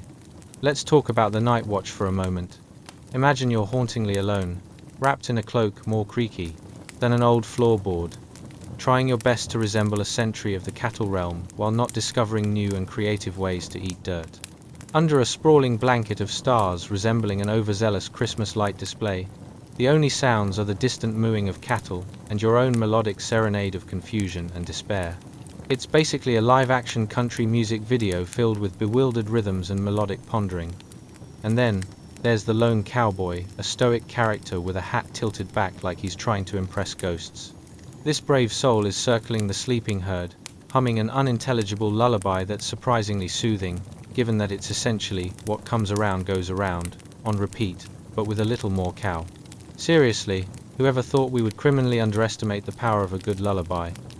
You know, as if cows widely benefited from the sound of music featuring grumpy stakeholders. As you witness this awkward serenade, the atmosphere thickens with the soft harmony of imagination-drenched cattle calisthenics and sleepy bovine groans. The aroma of hay wafts gently, mixing with the earthy sense of your expectations about what this experience would entail. Mostly back pain, and you can hear every footstep echoing like anticipation for a surprise party that may or may not happen.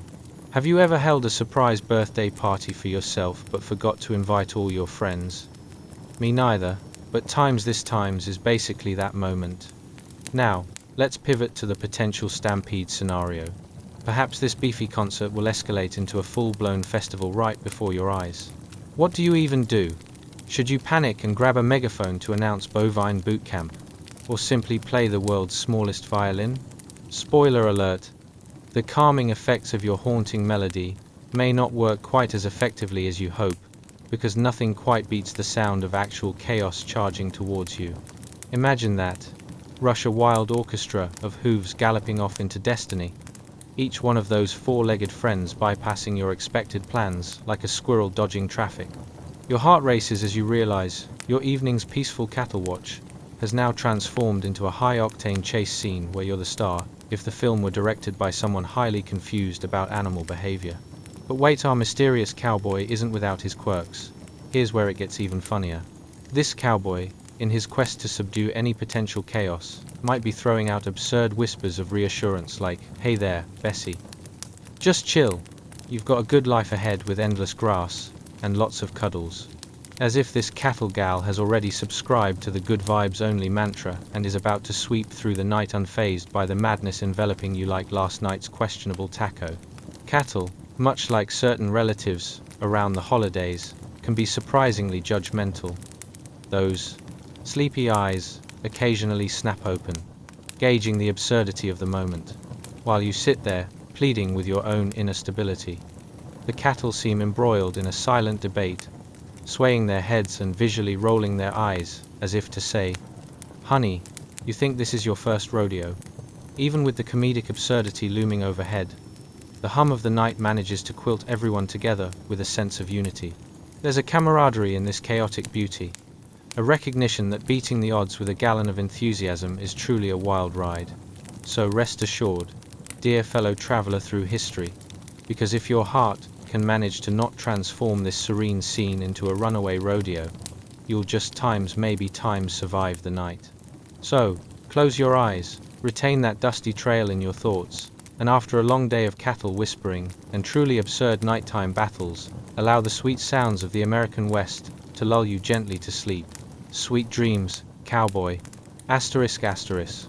Chapter 15. The Point of No Return. Negotiating Hooves. And Hilarity ****. Hey guys, welcome back. Tonight, we embark on a journey that's more complex than untangling your phone charger after a full day of living like a normal human being, surviving the cowboy cattle trail of the 1,870 seconds. This is the era when men and the occasional brave woman bravely rode through dust storms, dodging both cattle and metaphorical bullets, all in the pursuit of a dinner that definitely didn't involve organic kale. Spoiler alert, the cows were not interested in farm-to-table philosophy. But before we dive deep into the muck and mire of a cowpoke's life, here's a thought. Have you ever tried to negotiate the speed of a bus full of tourists while silently panicking about the last slice of pizza at home? Or how about trying to convince a toddler that nap time is a fun idea? Now visualize this chaos, multiplied by a herd of several hundred mooing critters. Yup, that's our cowboy's life. So grab your plushiest blanket, dim the lights like you're casually auditioning for a low-budget noir film, and let's saddle up for this wild ride that's not quite as romantic as the movies would have you believe. Allow yourself to imagine the scent of leather and hooves while considering what truly goes on behind the scenes. Picture a cowboy, perched ahead of the herd like a raccoon on a dumpster, focused, slightly unhinged, and determined to manipulate the pace of this four-legged parade. As he shifts his weight, he glances back at the lead steer, like a telegraph operator reading urgent signals. Are the ears up or down? Is the lead steer contemplating a sudden escape into the nearby cactus patch, filled with the same well-being vibe as your last Monday morning? Let's talk about this moment where nature and cattle meet in awkward partnership. The point cowboy is often a curious creature, you see. His job is to ensure the herd doesn't decide to spontaneously transform into a runaway stampede, which could lead to him either getting trampled or, potentially worse, losing his brand of manly swag. Imagine directing traffic at a chaotic intersection of beefy madness while simultaneously trying to channel your inner yoga teacher, gentle but firm, persuasive, with a touch of, please don't eat my lunch. It's like attempting to declutter a hoarder's garage while dressed in a chicken suit. Yeah, that awkward. Yet somehow, men like our focused cowboy do just that every day, constantly adjusting his reins like he's training for a rodeo about how to hold it together when everything is falling apart. As he glances over his shoulder, he might even catch a wise cracking steer, roll its eyes in disdain, as if to say, really, dude? You think you can boss me around? Picture it. The night air is crisp, as still as a statue in a museum, but not the good kinds of statues, more like that expressionless one no one remembers the name of. The sound of cattle, shifting, munching on non-existent grass, and the occasional disgruntled lowing create a symphony of sounds. Add in the light tinkling of the cowboy's gear, rattling against his worn leather jacket like a bad wind chime. In the same way you tune out the sounds of your neighbor arguing about their latest home improvement project, the cowboy learns to embrace these absurd melodies of nature. He scans the horizon as far as his dusty hat allows. Please, just let there not be an unexpected migration toward the nearest town, because who knows what could happen. An uneducated steer could bum rush the local saloon, become an accidental dance partner, and possibly unleash chaos on the town like a twisted episode of Dallas. But let's be real. Focusing on one lead steer's ears isn't all that serene, especially when you've got a whole herd looking at you like mediocre on the best day cafeteria food. As the day drags on, the pacing needs to change, and everyone knows, cows and change are not exactly best friends. Hey Bessie, how about we take a leisurely stroll instead of a mad dash towards freedom? Spoiler alert, that's never really how it goes down. Talk about trying to convince a cat to take a bath. And just when you think you've got control over this mid-tempo livestock ramble, out pops a rogue calf, a real-life maverick in the making, sprinting past like it's entered a secret race against fate. At this point, all your careful negotiation skills dissolve faster than ice on a sunny day, and suddenly you're chasing a baby cow like you're starring in a slapstick comedy. The sheer absurdity of it is both relatable and frustrating, as you question, why didn't my life come with a manual for this? So, whether your cowboy finds himself training the herd to be more fashionably late to an important dinner or racing against the misadventures of a runaway calf, the reality is that each day on the cattle trail unfolds like a whimsical tale, complete with chaotic moments and unexpected escapades. Think of it as a practical joke from history itself, delivered with a sprinkle of dust and a whole lot of confusion. Now, take a moment to reflect on that vivid feel of the cowboy's reality. The grit, the laughter, the full-body workouts akin to a month's worth of gym fumbles. So breathe it all in, dear listener, as the sounds of the American West weave into a tone of slumber, inviting you to let go and dream of all the ridiculous things life throws at you, while in pursuit of a gentle steer and a side of baked beans. Sweet dreams, cowboy. Asterisk, asterisk. Chapter 16. The Chuck Wagon Chronicles. A Culinary Clash on Wheels. Asterisk asterisk. Hey guys. Welcome back to tonight's episode of mildly interesting history, the unromanticized truth of surviving the cowboy cattle trail. Trust me, it's more thrilling than watching paint dry on a fence post, at least, we hope. Our focus tonight? The legendary Chuck Wagon. A mobile kitchen that rolls across the prairie with more flair than a cat in a cowboy hat. Picture it, a battered mule pulling a wooden cart, overflowing with barrels and pots, making you question why meals back then consisted of whatever could tolerate a cross-country bumpy ride. But first, let's ponder the burning questions of the Chuck Wagon lifestyle.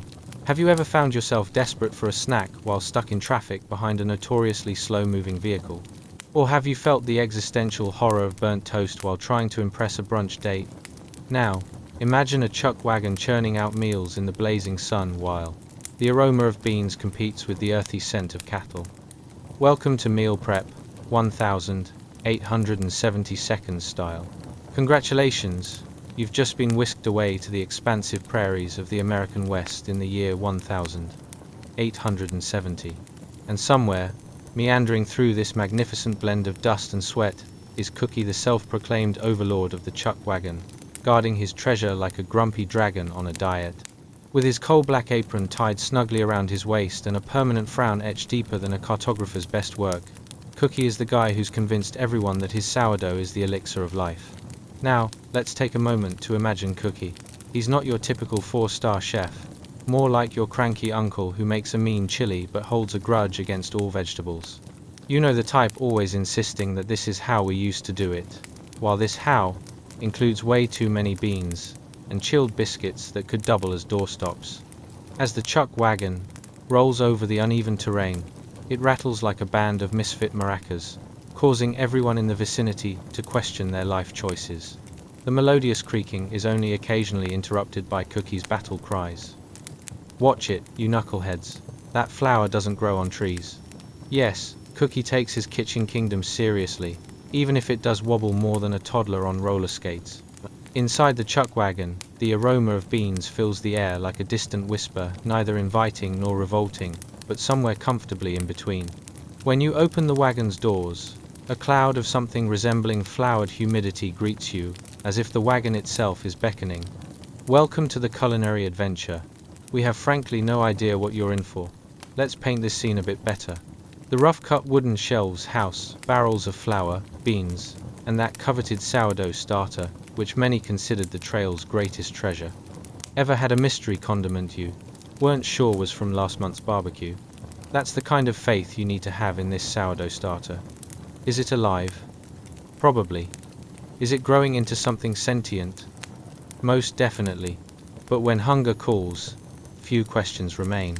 With a dust storm brewing and a herd of cattle enduring their own drama a few yards away, Cookie stirs the pots over the fire, muttering like a caffeinated philosopher, "If only these beans had some personality." And isn't that a relatable thought? Just think about a time you were stuck at a party, surrounded by slightly boring cheese trays, while you yearned for that one friend who always brings the karaoke machine. Whispered tales suggest that Cookie's most famous bean recipe is more of a mystical journey than a meal. Legend has it that one bite transports you to another realm, preferably one where no one suggests sharing food. "I've got a secret ingredient," he boasts, only for it to be a heap of regretful spices he found at Figda's, the bottom of an ancient barrel. You don't question it. It's either feast or fainting away from sheer hunger amidst the prairie.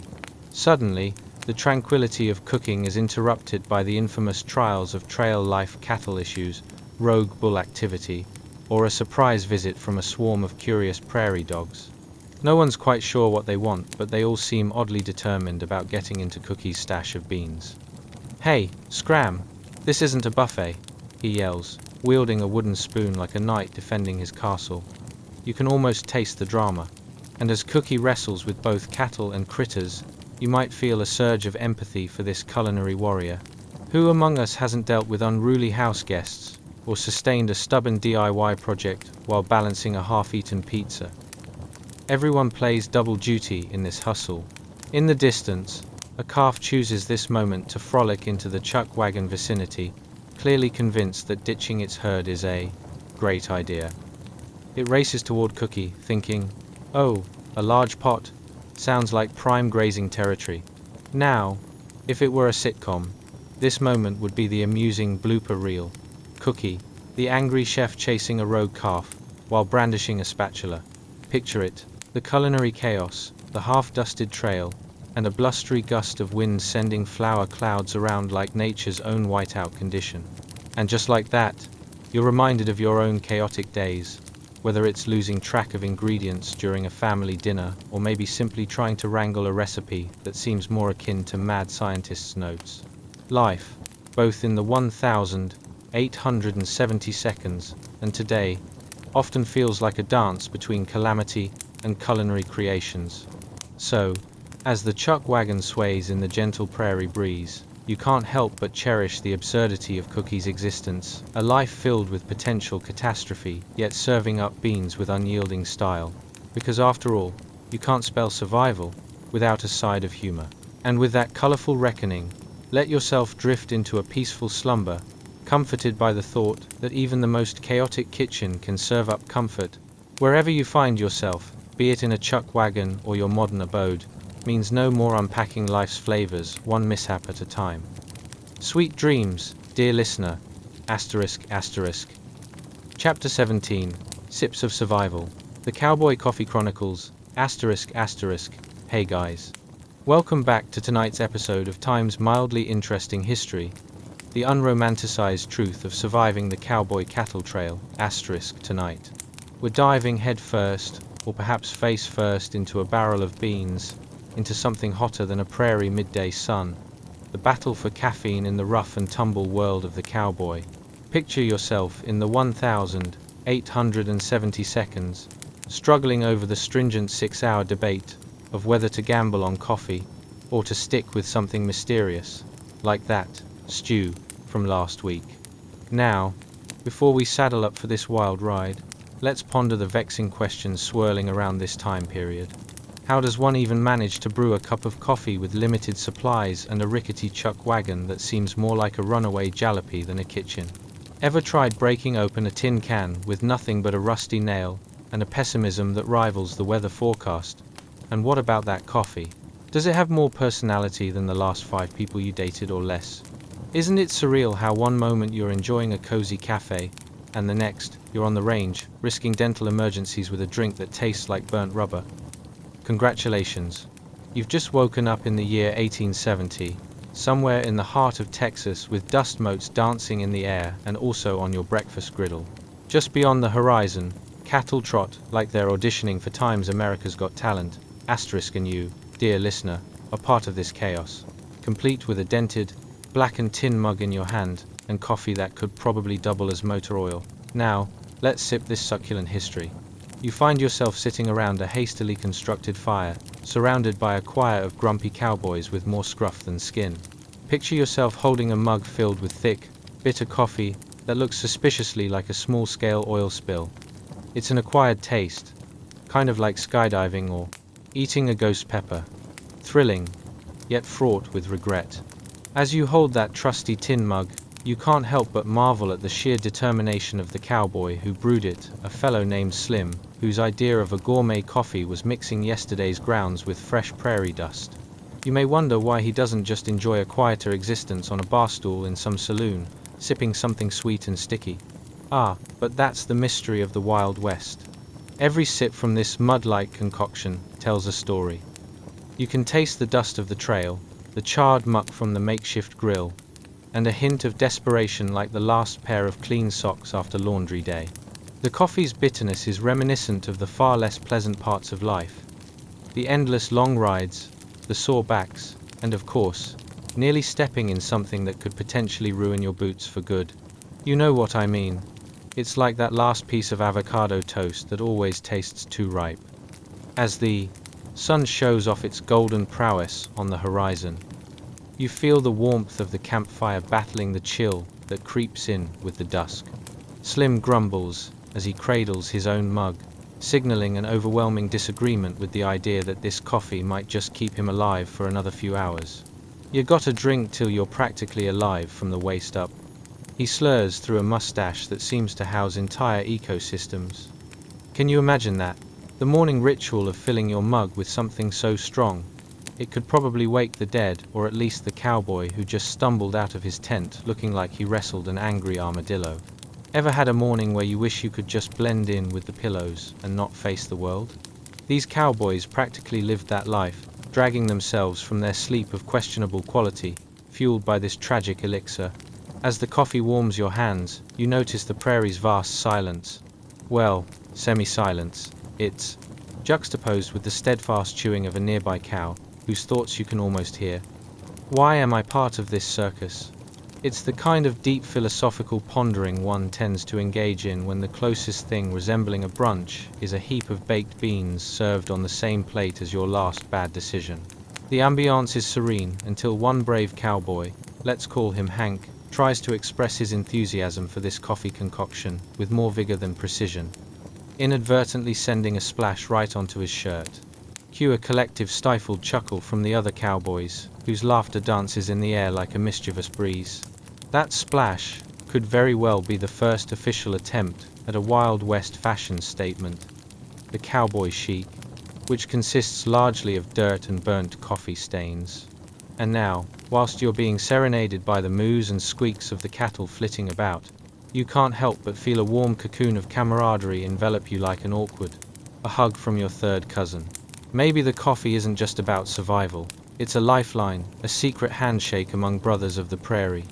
That bitter brew, it connects stories, each tale just a sip away. So, as the night draws on and the prairie stars twinkle like distant cities and long-lost ambitions, you cradle your filthy mug, the remnants of hope swirling at the bottom like so much dust. You know, perhaps deep down, that tomorrow you'll brave another mug of that eccentric mixture, because if you can swing a saddle, dodge a stampede, and still drink coffee that nearly qualifies as an Olympic sport, then you've officially survived the woes of cowboy life. In the absurdity of it all, there lies your slumbering sanctuary. Let yourself drift into sleep, clinking your tin mug against the one in your dreams, a delightful reminder that even the cowboys found humor in their darkest brews. Sweet dreams await, dear friend. Asterisk, asterisk. Chapter 18, The Great Bacon Debate, To Eat or Not to Eat. Asterisk, asterisk. Hey guys. Welcome back to tonight's episode of Time's mildly interesting history, the unromanticized truth of surviving the cowboy cattle trail. Asterisk, grab your saddles, dim the lights, and get cozy because tonight we're venturing into a culinary conundrum more perplexing than your refrigerator's mysterious leftovers.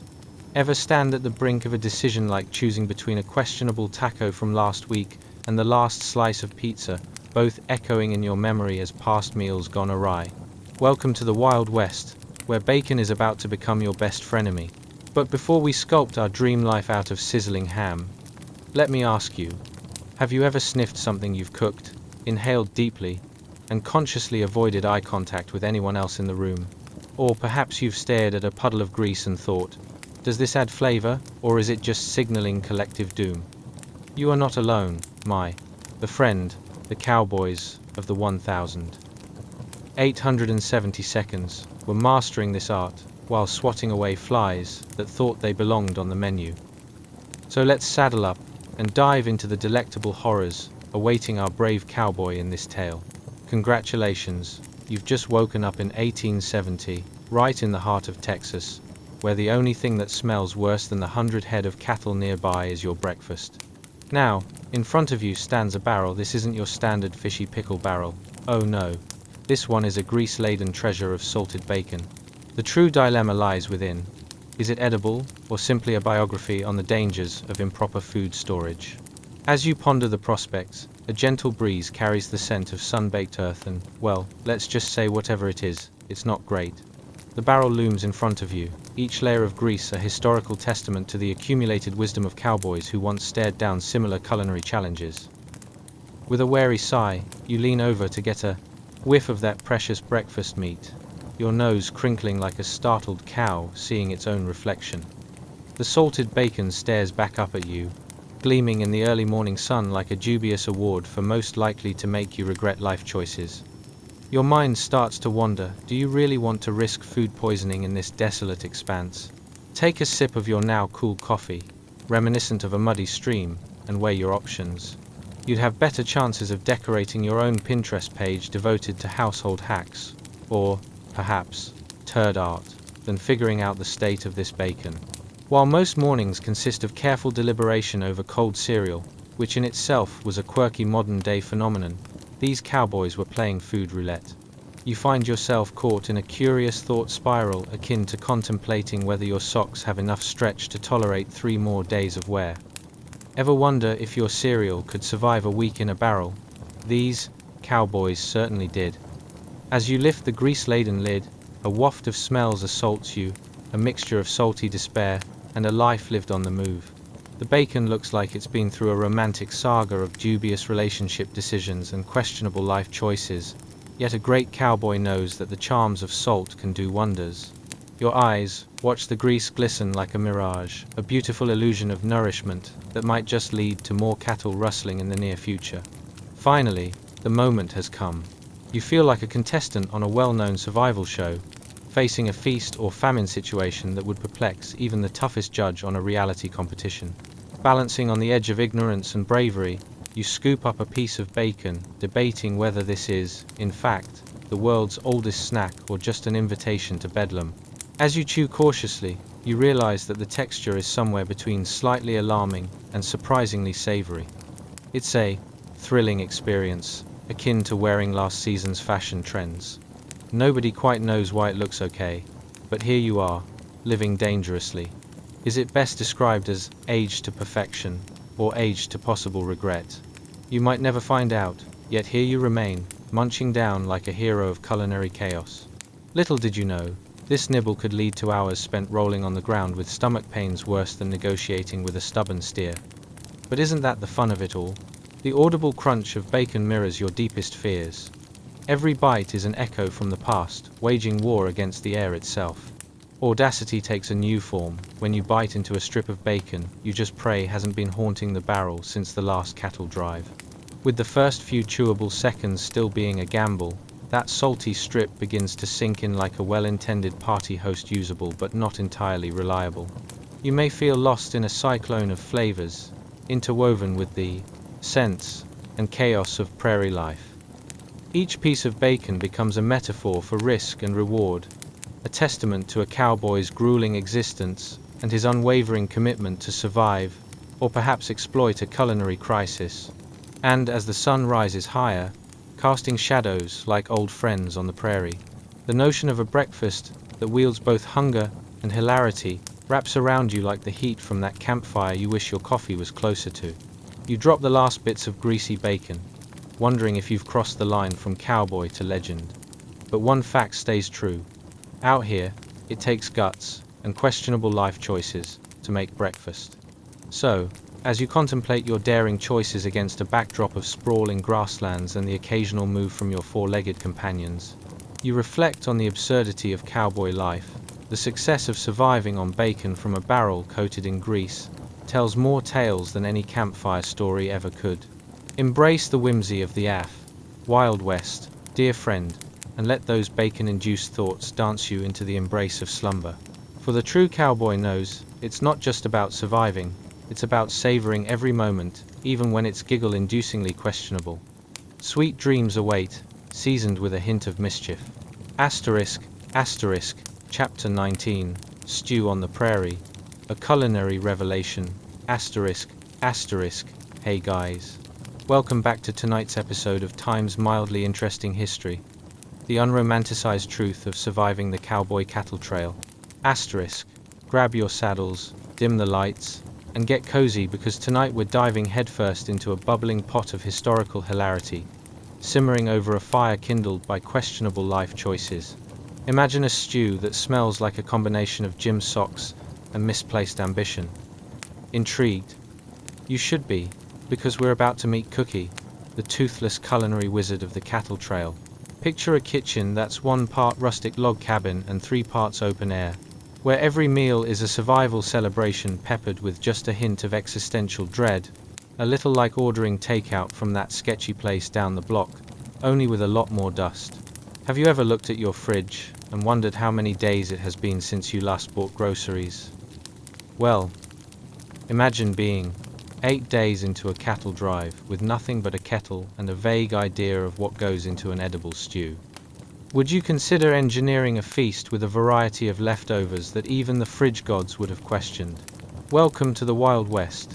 Simple decisions here often lead to epic culinary quandaries that would leave your modern home-cooked meals shaking in their boots. Now, drop into your imaginary time machine and brace yourself. Congratulations! You've just woken up in 1870, right in the heart of Texas, where Cookie is ladling out mystery soup that would make any health inspector quit on the spot. The subtle dancing of sweat and dust highlights the steamy air as you peek over a kettle of stew, which promises to be as thrilling as it smells. Think of a cloud of confusion mixed with dire need for calories. As you hover above this bubbling pot of dubious delight, the aroma meanders into your nostrils, and you find yourself regretting not having a stronger sense of smell, because something meaty and utterly unidentifiable swims within. Is it possum, snake, or just a questionable gathering of whatever critter wandered too close to Cowboy Cookie's camp?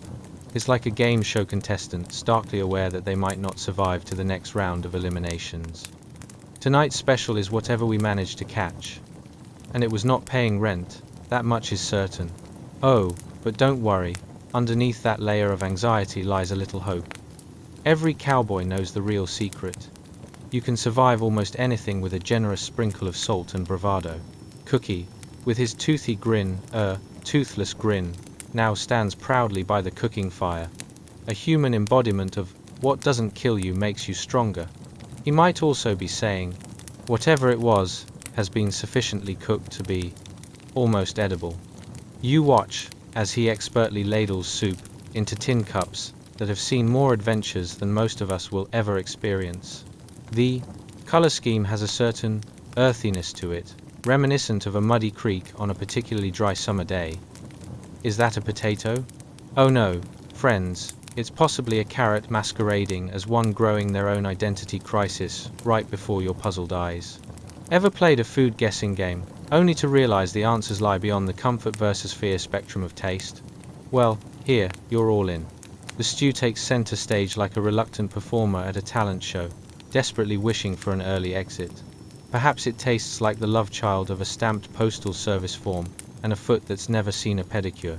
If you're not hungry, just try to stop chuckling, you might choke on the humor. But what's life without side quests? Curious, you lean closer to eavesdrop on the campfire gossip. Cowboy banter floats around like camp smoke. Tales of daring cattle rustlers mixed with tales of escaping the relentless lasso of grim culinary fate, while happy speculation looms about the mystery meat's identity. Was that a snake, or the last of Cookie's understanding of animal anatomy? To each his own, it seems. And oh, the sounds surrounding this feast. The sizzling, crackling, and your stomach occasionally grumbling like it's auditioning for the role of a dramatic sidekick perfectly complement the chaotic atmosphere. Hold your breath as Cookie unveils the pot's contents. A glorious, gloppy heap designed to invoke both fear and the primal instinct to run away. But bravery has its dues, and the price is lifting that spoon. Imagine a world where flavors are akin to an awkward social interaction, a bit unexpected, occasionally rewarding, and filled with surprises no one anticipates. Each bite could land you in front of a campfire jury, facing the culinary committee of will they or won't they. In truth, at this stage of life on the cattle trail, showing courage just means testing your stomach's ability to endure a robust flavor experience.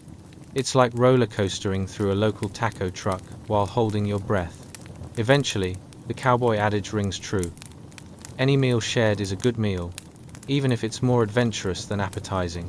You lean back, chuckling at the randomness of life, the limitless possibilities of late-night stew adventures, and how your friends would definitely file this under memorable misadventures if they had been here. So, as the fire dims and the evening turns tranquil, you reflect upon the unromantic yet absolutely essential nature of this meal. It's not just about survival on the cattle trail.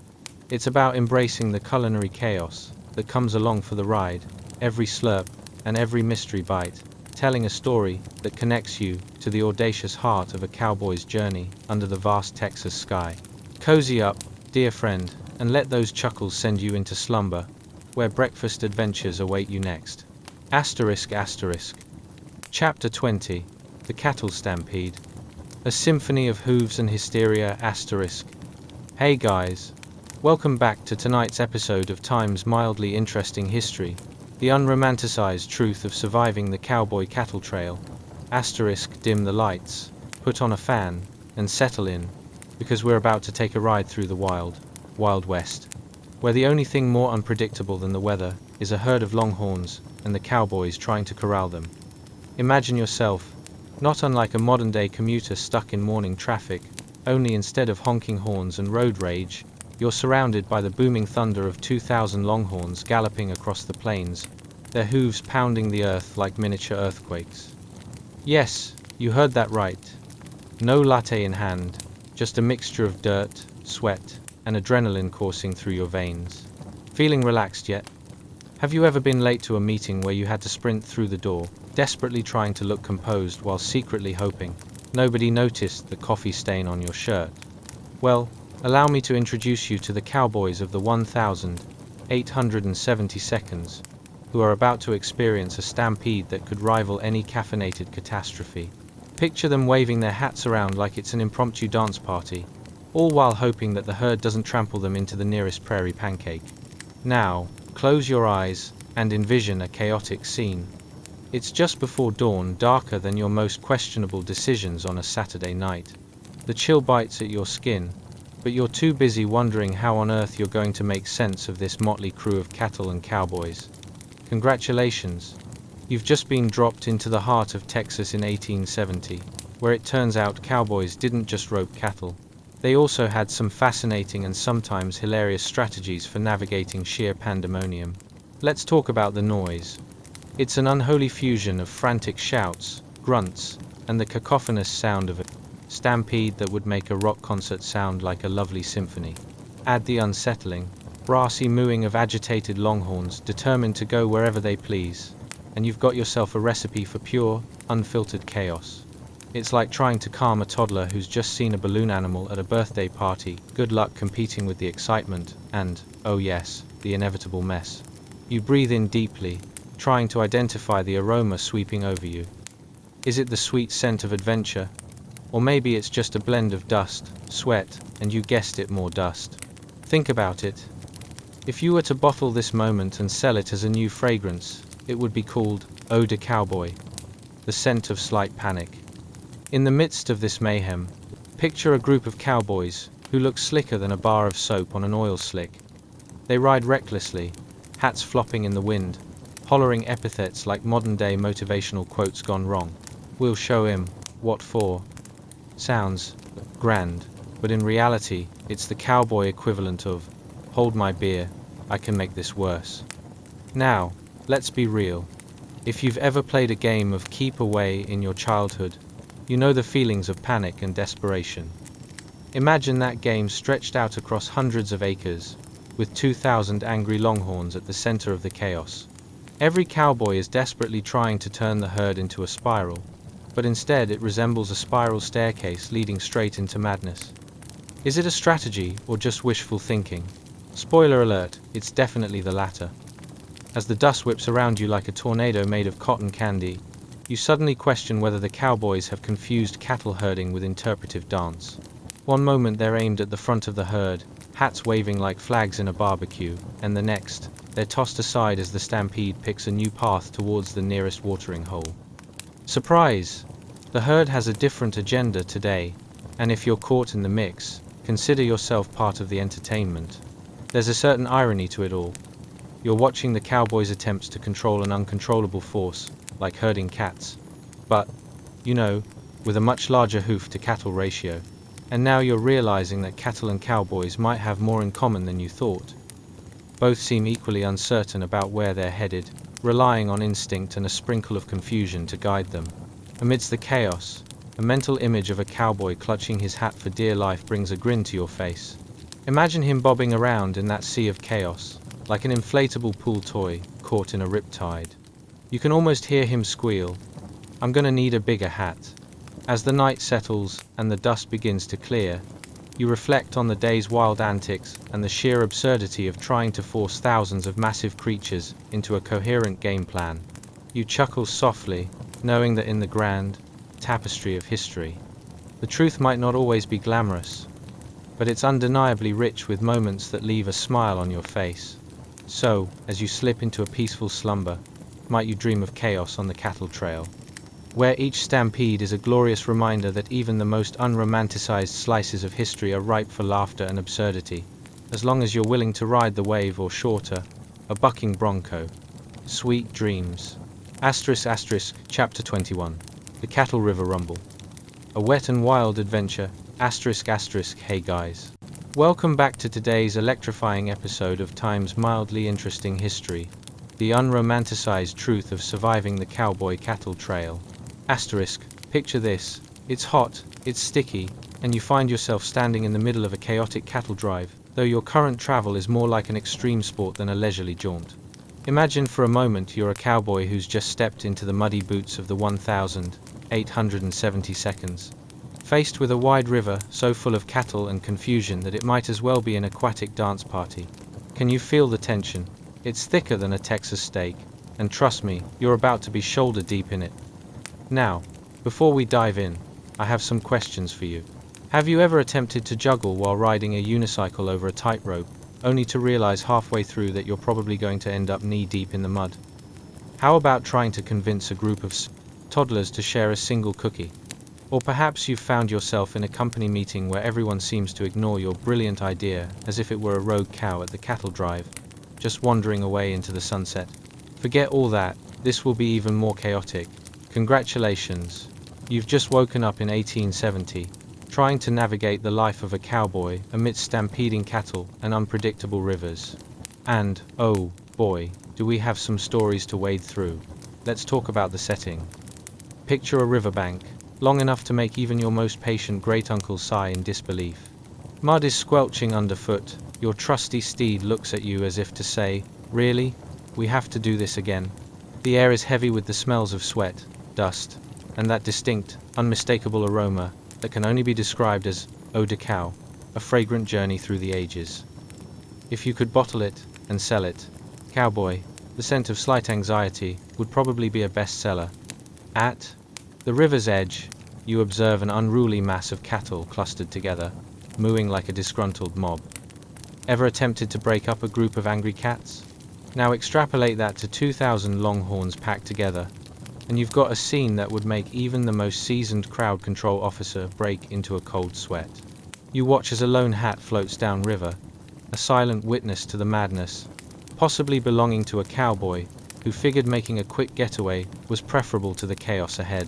Suddenly, a shout pierces the air, and your fellow cowboys surge forward, waving their lassos like overzealous concert-goers, trying to catch a celebrity's attention. You quickly realize this isn't just a casual cattle drive, it's an impromptu aquatic rodeo. Get back, echoes across the riverbank, sounding like an odd mantra recited by the bewildered cowboys, desperately trying to maintain order. As the current sweeps by, it feels like the river itself is adding insult to injury. Imagine trying to drink coffee while riding a roller coaster. That's exactly how these cowboys feel, only replace the coffee with muddy river water and the roller coaster with the occasional stampede. With every powerful rush, the livestock thunder through the water, kicking up waves that splash back on the very cowboys trying to regain control. It's a bit like watching your friend attempt to bake cookies for a party, only to set off a flower explosion instead. And let's talk about the classic images of cowboys. Forget the polished surfaces of Hollywood. These cowboys are now faced with the gritty reality of life on the trail. Caked in mud, they're simultaneously embodying heroes and hapless characters in a comedy routine. Have you ever tried to impress someone while covered in barbecue sauce? Multiply that by a factor of 10, and that's the cowboy spirit in a nutshell.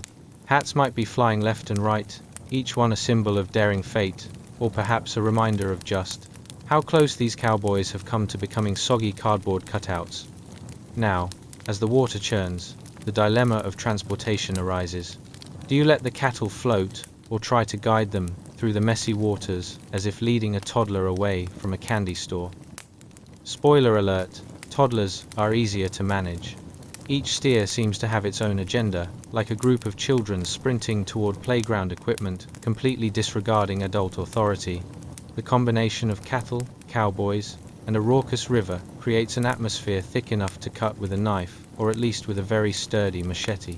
And in true cowboy fashion, just when you think things couldn't possibly get worse, something unexpected happens. Maybe it's the current dragging a hapless steer downstream, or their stubborn refusal to cooperate that would make a mule envious. Either way, everyone starts laughing, albeit nervously. That moment when the cattle get carried away makes for memories to retell later around campfires if they survive the ordeal, that is.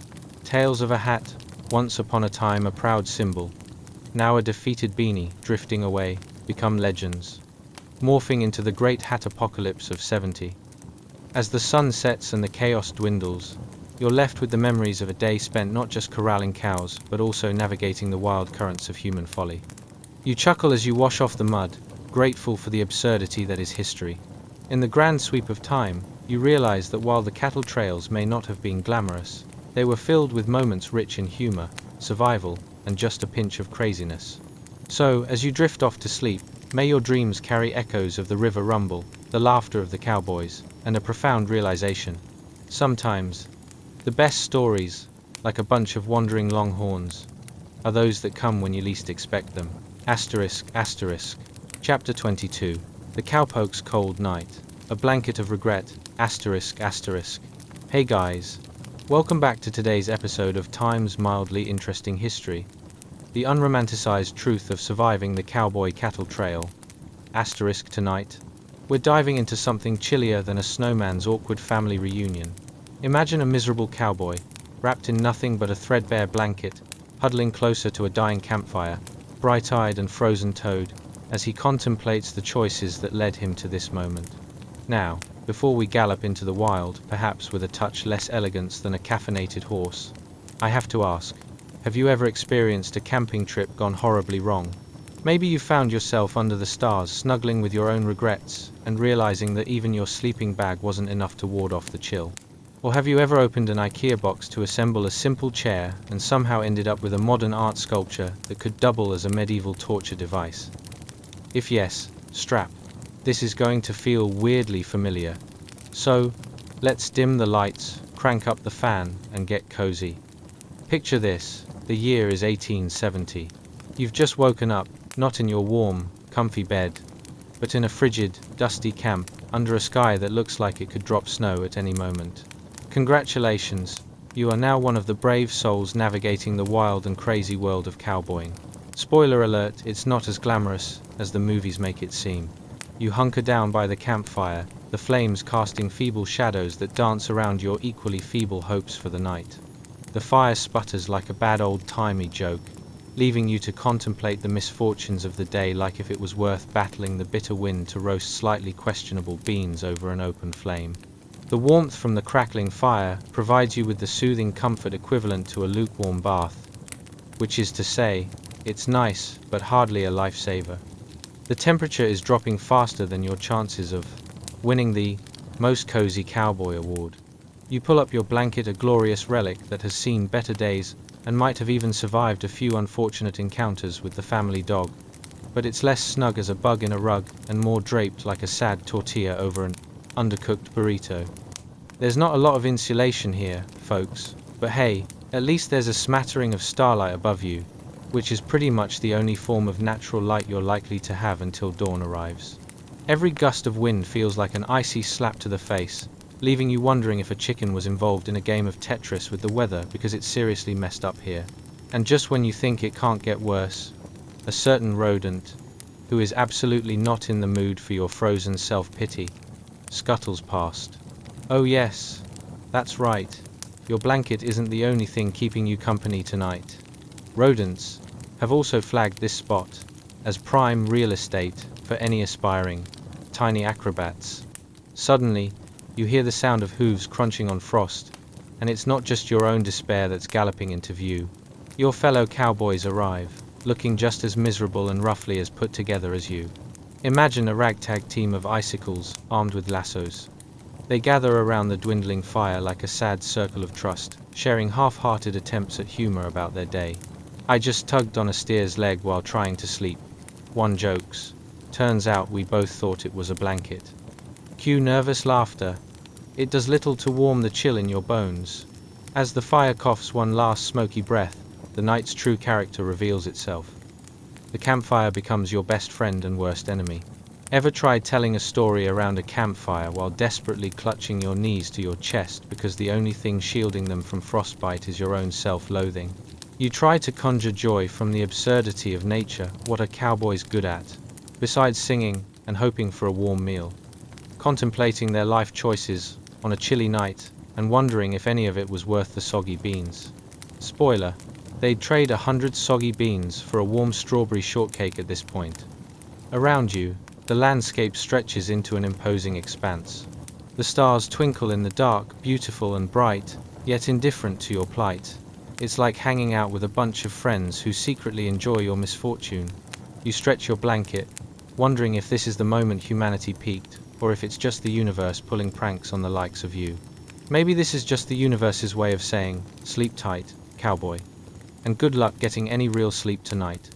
As the stars wink conspiratorially overhead, you realize you're caught in a cosmic joke. Out there in the timeless dark, perhaps some traumatized cosmic cowboy is laughing at you, too. But amidst the cold and regret, there's a comforting thought when tomorrow rolls around. You'll have stories that would make even the saddest, most blemished burrito burst into laughter. Because in the end, surviving the cowboy cattle trail means embracing the cold and finding warmth in the ridiculousness of it all. So as you drift off to sleep, may your dreams be filled with the warmth of that fidgety fire, the soft murmurs of your fellow cowboys, and the comforting absurdity that sometimes the best tales of survival come from a downright chilly, threadbare night. Chapter 23, The Night Watch, Shadows, Secrets and Snacks That Should Stay Unspoken. Hey guys. Welcome back to another exciting episode of Time's Mildly Interesting History, the unromanticized truth of surviving the cowboy cattle trail. Tonight, we're diving into something darker than a sleepover at your in-laws' house. Imagine a lonely cowboy on night watch, battling the elements while sharing his deepest thoughts with the shadows. Before we saddle up and ride into the pitch-black landscape of the 1,870 seconds cattle trail, let me ask you, ever sat up late at night feeling like a prisoner to your own thoughts? Or perhaps you've found yourself staring at the ceiling, wondering if the rumble in your stomach means it's time for a snack or a disgruntled ghost has decided to start paranormal aerobics right over your head. How does one ever make a snack choice in such moments? Is cold pizza ever really a choice, or merely the leftover battle cry of your fridge? Finally, let's go a little deeper for our cowboy friend. Ever fancied sleeping rough, only to realize you had a better shot at a cozy night curled up under a pile of laundry? Well, congratulations. You've just woken up in 1870, with the starlit sky above you and a rapidly fading campfire below. As the brisk night air settles in, your fire puts on a heart-wrenching performance, flickering and sputtering like a dying battery trying to hold its charge. You sit alone on your steed of practical irony, a makeshift camp chair constructed from old saddles and wishful thinking. The shadows cast by the fire dance around you, mischievously morphing into shapes that remind you of your long-lost dreams of being a successful poet instead of a miserable cowboy. The silence is deafening, punctuated only by the occasional rustling of grass, as if the night itself crackles with secrets that make you question every life choice that brought you here. You've got nature's nocturnal symphony going on, crickets and owls harmonizing beautifully while your brain genius ises about the number of beans you can consume before they create a wind symphony of their own. Now that's a concerto nobody needs at the crack of dawn. Your rifle rests across your knees, like a reluctant buddy who's shown up for the party but isn't too eager to engage with the crowd. It's a trusty companion on this watch, a true friend, willing to share the weight of your worries but still judging you silently.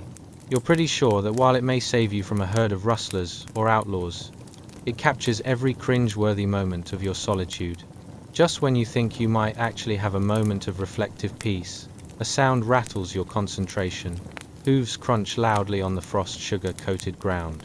It's the cowboys from your crew, returning to the site. Picture them in the moonlight, stumbling about like a troupe of lost marionettes, their faces revealing a beautiful ballet of half-spoken words as they desperately try to hide their shivers. Their presence is a warm gilding on this icy night, a reminder that you are not, in fact, the lone warrior battling existential dread against the unforgiving starry expanse. As they gather near you looking like they just crawled out of a tumbleweed convention, you all huddle around the dwindling fire, sharing stories like they were warm blankets you desperately need. You swear you can hear them telling the story of a very unfortunate encounter with a rogue mule that may or may not have left a sizable surprise on the trail earlier that day. The punchline? No one told me I needed a shovel, and a sense of humor. Cue your laughter bursting forth, fueled by the absurdity of it all, though it's tinged with an underlying fear that tomorrow you might just wind up with that very same mule conversation on repeat. As the flickering light dances around your faces, it draws out an almost theatrical tension, the kind that whispers, "This is the time of absolute camaraderie, but don't let it fool you. The wilderness is merciless, and all of you are one incorrectly tossed bean burrito away from a complete disaster." The night wears on, and you deal with the overwhelming sense of dread cast as long shadows. These shadows are not just mere manipulations of light and angle. They are the embodiment of your deepest worries, the what-ifs that hang around every cowboy's head. Did I leave the gate open? What if the horses are plotting against me? Did I really just try to have a conversation with a cactus? And through it all, you can't shake that absurd sense of hope that tomorrow will reward your toil with, you guessed it, another day of soggy beans. Because herein lies the beautiful reality of cowboy life. It's a strange concoction of sleep deprivation, snicker-worthy encounters, and finding joy in the weirdest of circumstances. After all, surviving the cowboy cattle trail means laughing in the face of the mundane, while appreciating the laughably absurd things that come your way. As your eyelids begin to flutter, surrendering to the seducing whisper of sleep, may your dreams be as wildly entertaining as your cold night vigil, filled with surreal renditions of tumbleweeds doing the cha-cha and sweet beans that somehow turn into soothing pillows. So, cozy up, friend. Your night is just beginning. Chapter 24. The Great Cattle Corral Conundrum. Life, laughs, and longhorn shenanigans. Hey guys. Welcome back to another riveting episode of Time's mildly interesting history. The unromanticized truth of surviving the cowboy cattle trail. Tonight, we're about to ride into a saga wilder than a drunken steer at a square dance. Get ready for the grand finale of the great cattle drives, where everything is dusty, chaotic, and as glamorous as a 2-week-old pair of socks stuffed under your bed. But listen, before we lasso ourselves into those sun-baked tales of wrangling longhorns, let me ask you this. Have you ever tried packing an entire season's worth of laundry into the back of your car and then realized it was all just socks? Or how about that moment when you thought you'd impress your friends with your cooking skills and instead ended up with something so charred it could serve as a doorstop? Now imagine trying to drive a herd of cattle for months under the blistering sun and telling yourself, yes, it's definitely going to be a smooth ride. Spoiler alert, it's always a bumpy trail, my friend. Dim the lights, turn on your favorite fan for that perfect sunshine-ridden breeze, and nestle into your most comfortable spot. It's time to put your worries aside and immerse yourself in a world of sweat, grit, and good old cowboy camaraderie. Congratulations! You've just woken up in 1870, at the tail end of a cattle drive that was about as romantic as a tumbleweed rolling through a desert while being chased by a rabid raccoon. Picture this. Weary cowboys, rough as a cactus and just as prickly, keep their gazes locked on their herd of longhorns, now being herded into boxcars as haphazardly as a raccoon diving into a trash can. Hours of work reduced to a simple, anticlimactic moment. As you watch this great corralling spectacle unfold, you can almost hear the longhorns mooing in unison. Hey, where's the fanfare? We just walked thousands of miles. Give us something more than this bland box. But no one listens to them, because here on the cattle trail, the only fanfare comes from the fly buzzing around your sweaty hat, as it has claimed residency due to sheer boredom and hunger. The dusty ambience tastes like disappointment mixed with the last remnants of stale coffee and your bucket of beans, because yes, you packed that, too, only to discover that the beans have now become an artifact of your endless journey. And there you are, dusty, sunburnt, and contemplating if those beans really were the perfect companion for a life of leisure, whatever that may have looked like when you weren't dealing with a herd of angry longhorns and a steadily increasing case of saddle sores. As the last of the longhorns shuffle into the boxcars, the cowboys begin to gather, creating a dusty haze reminiscent of that awkward family reunion where nobody quite knows where to stand. They lean against their horses, looking like a band of disheveled movie stars who just stepped off a bad set, their faces a patchwork of sweat, dust, and sheer disbelief. You can only imagine the thoughts tumbling around in their heads. Thoughts like, did I really sign up for this? And is it too late to say I'm allergic to cow? And now that we're on the topic of these noble drovers, instead of the romanticized figures you might have seen in movies, these cowboys are carrying a mix of tiredness and denial. They share stories of their journey, tales filled with exaggerated bravado and a side of ridiculousness that makes you think they might actually believe they wrangled a bear instead of a really disgruntled bull. So, there I was, one of them proclaims, hands waving like a windmill in a tornado. A mighty steer charged at me and he stops, glancing at his friends, as though they might still believe he isn't making it all up. Let's just say I didn't stand my ground like a mighty oak, more like a bill, parsley plant in a storm. The chuckles among them are as hearty as the food they could once dream about after long, dusty days of working. Ever tried to savor a cold tin of beans after a dalliance with a rogue steer? That, my friend, is what they call gourmet dining in the cowboy world. Nothing like chewing through a can of stale memories to remind you of warmer times.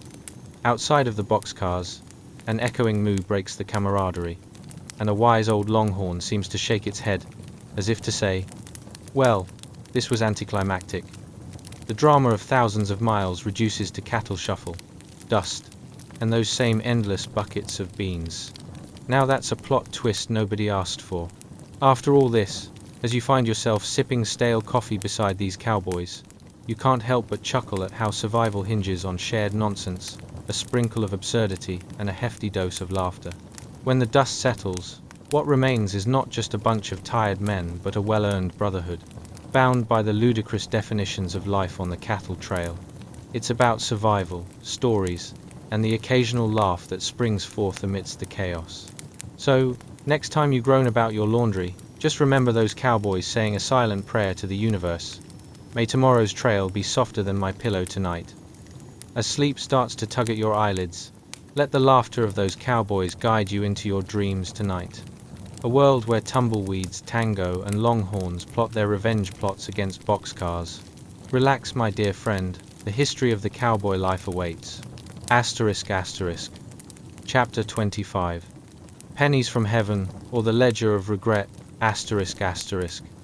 Hey guys, welcome back to another episode of Time's mildly interesting history, the unromanticized truth of surviving the cowboy cattle trail asterisk.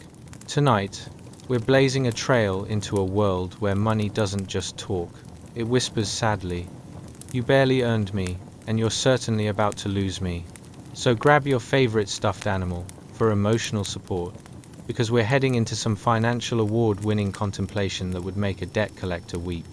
Now, let me ask you a quick financial check-in.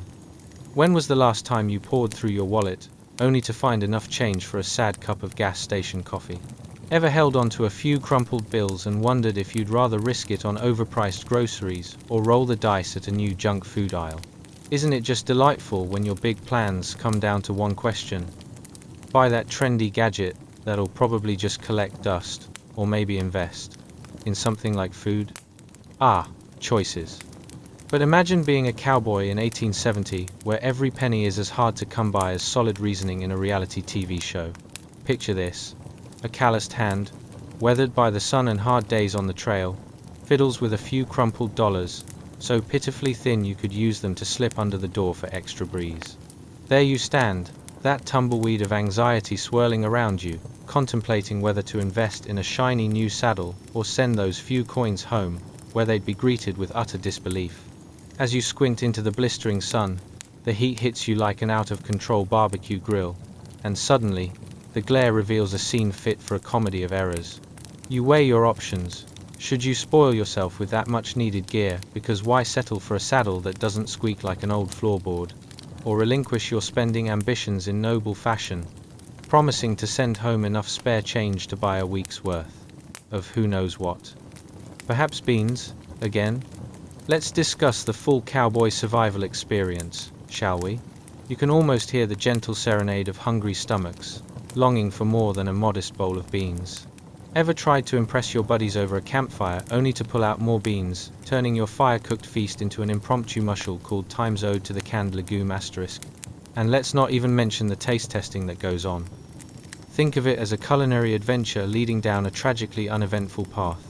Amidst the communal dining, if you can call it that, your noble friends are slumped around the campfire. All that's left is a pile of laughter and a shared hope that tomorrow might yield more than a monotony of protein-packed cans. As the sun sinks beyond the horizon, you all share fabulous tales of cattle charging, riddled with more embellishment than a Victorian dress parade. Did you hear about old Durango? Someone calls out, wagging a finger in disbelief. He swore he wrestled a longhorn the size of a house. I mean, have you seen the size of his house? More like a tiny shed. Survival isn't just physical, it's mental, too. You become accustomed to enduring colorful narratives sprinkled with exaggerated heroics. And through it all, your mind returns to that dwindling dollar, your potential luxury hovering just like a mirage in the distance. Ever drifted off while pondering the average lifespan of a dollar bill? Well, it sure feels shorter than the time it takes to explain how rips in your jeans can become haute couture trends. Let's shift gears, shall we? Speaking of rips, let's talk about cowboy clothing, a costuming dinner party, where the only invited guests are patches, dust, and sweat. The ideal look? Ragged denim, golden sunburns, and the ever-popular aroma of dried beans. An ensemble so chic it could debut at a fancy gala, but instead is living out its life at home under a cloud of cow muck and self-deprecation. Choosing between investing in gear or those contemplative, homemade fiscal contributions makes you feel like a contestant on a game show where the prize is an endless cycle of second-guessing. You've become a financial acrobat, balancing the terrifying thought that if this dollar doesn't last, your aspirations could land with a thud, like a sack of flour dropped from the moon, turning your dreams into a pile of dust somewhere along the cattle trail. As you find comfort beside that flickering campfire light, a piece of unexpected wisdom pops into your mind. The only thing less reliable than your next paycheck is undoubtedly the campfire coffee, gritty and questionable. With these profound truths rattling in your head, surrounded by cowboys spinning tales of valiant adventures, the notion hits you. Maybe life is about more than what you squeeze into your budget. Sometimes, you just need to throw caution to the wind and invest in laughter. After all is said and done, whether you decide to buy that new saddle or send those coins home, remember, sometimes it's not the amount on the ledger, but the jokes you share and the memories you build during your cattle drives that will leave you with a richer life. Because nothing says "I survived" quite like a trail of laughter echoing off the backs of cattle, wishing they'd enrolled in some sort of cow yoga back home.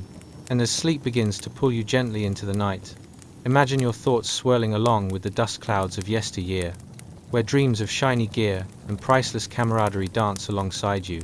And now, as the dust settles, the fire burns low, and the echoes of hooves fade into the quiet edges of the night. Let your breath soften, and let the long, chaotic day on the cattle trail drift gently behind you. Tonight, we walk beside cowboys who push through exhaustion, loneliness, thirst, storms, and the kind of absurd mishaps only history could invent, from wrestling beans in a chuck wagon surrounded by prairie dogs to negotiating with cattle who behaved more like grumpy relatives than livestock. We watch teenagers barely old enough to shave confront endless miles of prairie, unpredictable tempers of longhorns, and the heavy silence of isolation. We laughed with the crew as they stumbled back to camp like lost marionettes, sharing warmth and stories beneath a frost-sweetened moon. And even in the hardest moments, the back-breaking rides, the sleepless nights, the questionable dinners, the stampedes that came out of nowhere, they found humor. They found grit. They found each other. They survived not because the trail was kind, but because their spirit was stubborn enough to keep going, one dusty step at a time. There's something deeply human in that, the ability to laugh through discomfort, to endure the unforgiving, and to find warmth in the smallest comforts. So as you lie in your soft bed, wrapped in quiet, modern ease, take a moment to feel grateful for clean clothes, for warm meals, for mornings without stampedes, and nights without beans that double as construction materials. Let your room grow still, let your thoughts settle like dust after a long ride, and let sleep take you gently, the way dusk settles over the prairie. You're safe, you've done enough for today, and the world with all its chaos and cattle trail madness can wait until morning. Close your eyes, breathe deeply, and drift softly into dreams. Good night, cowboy.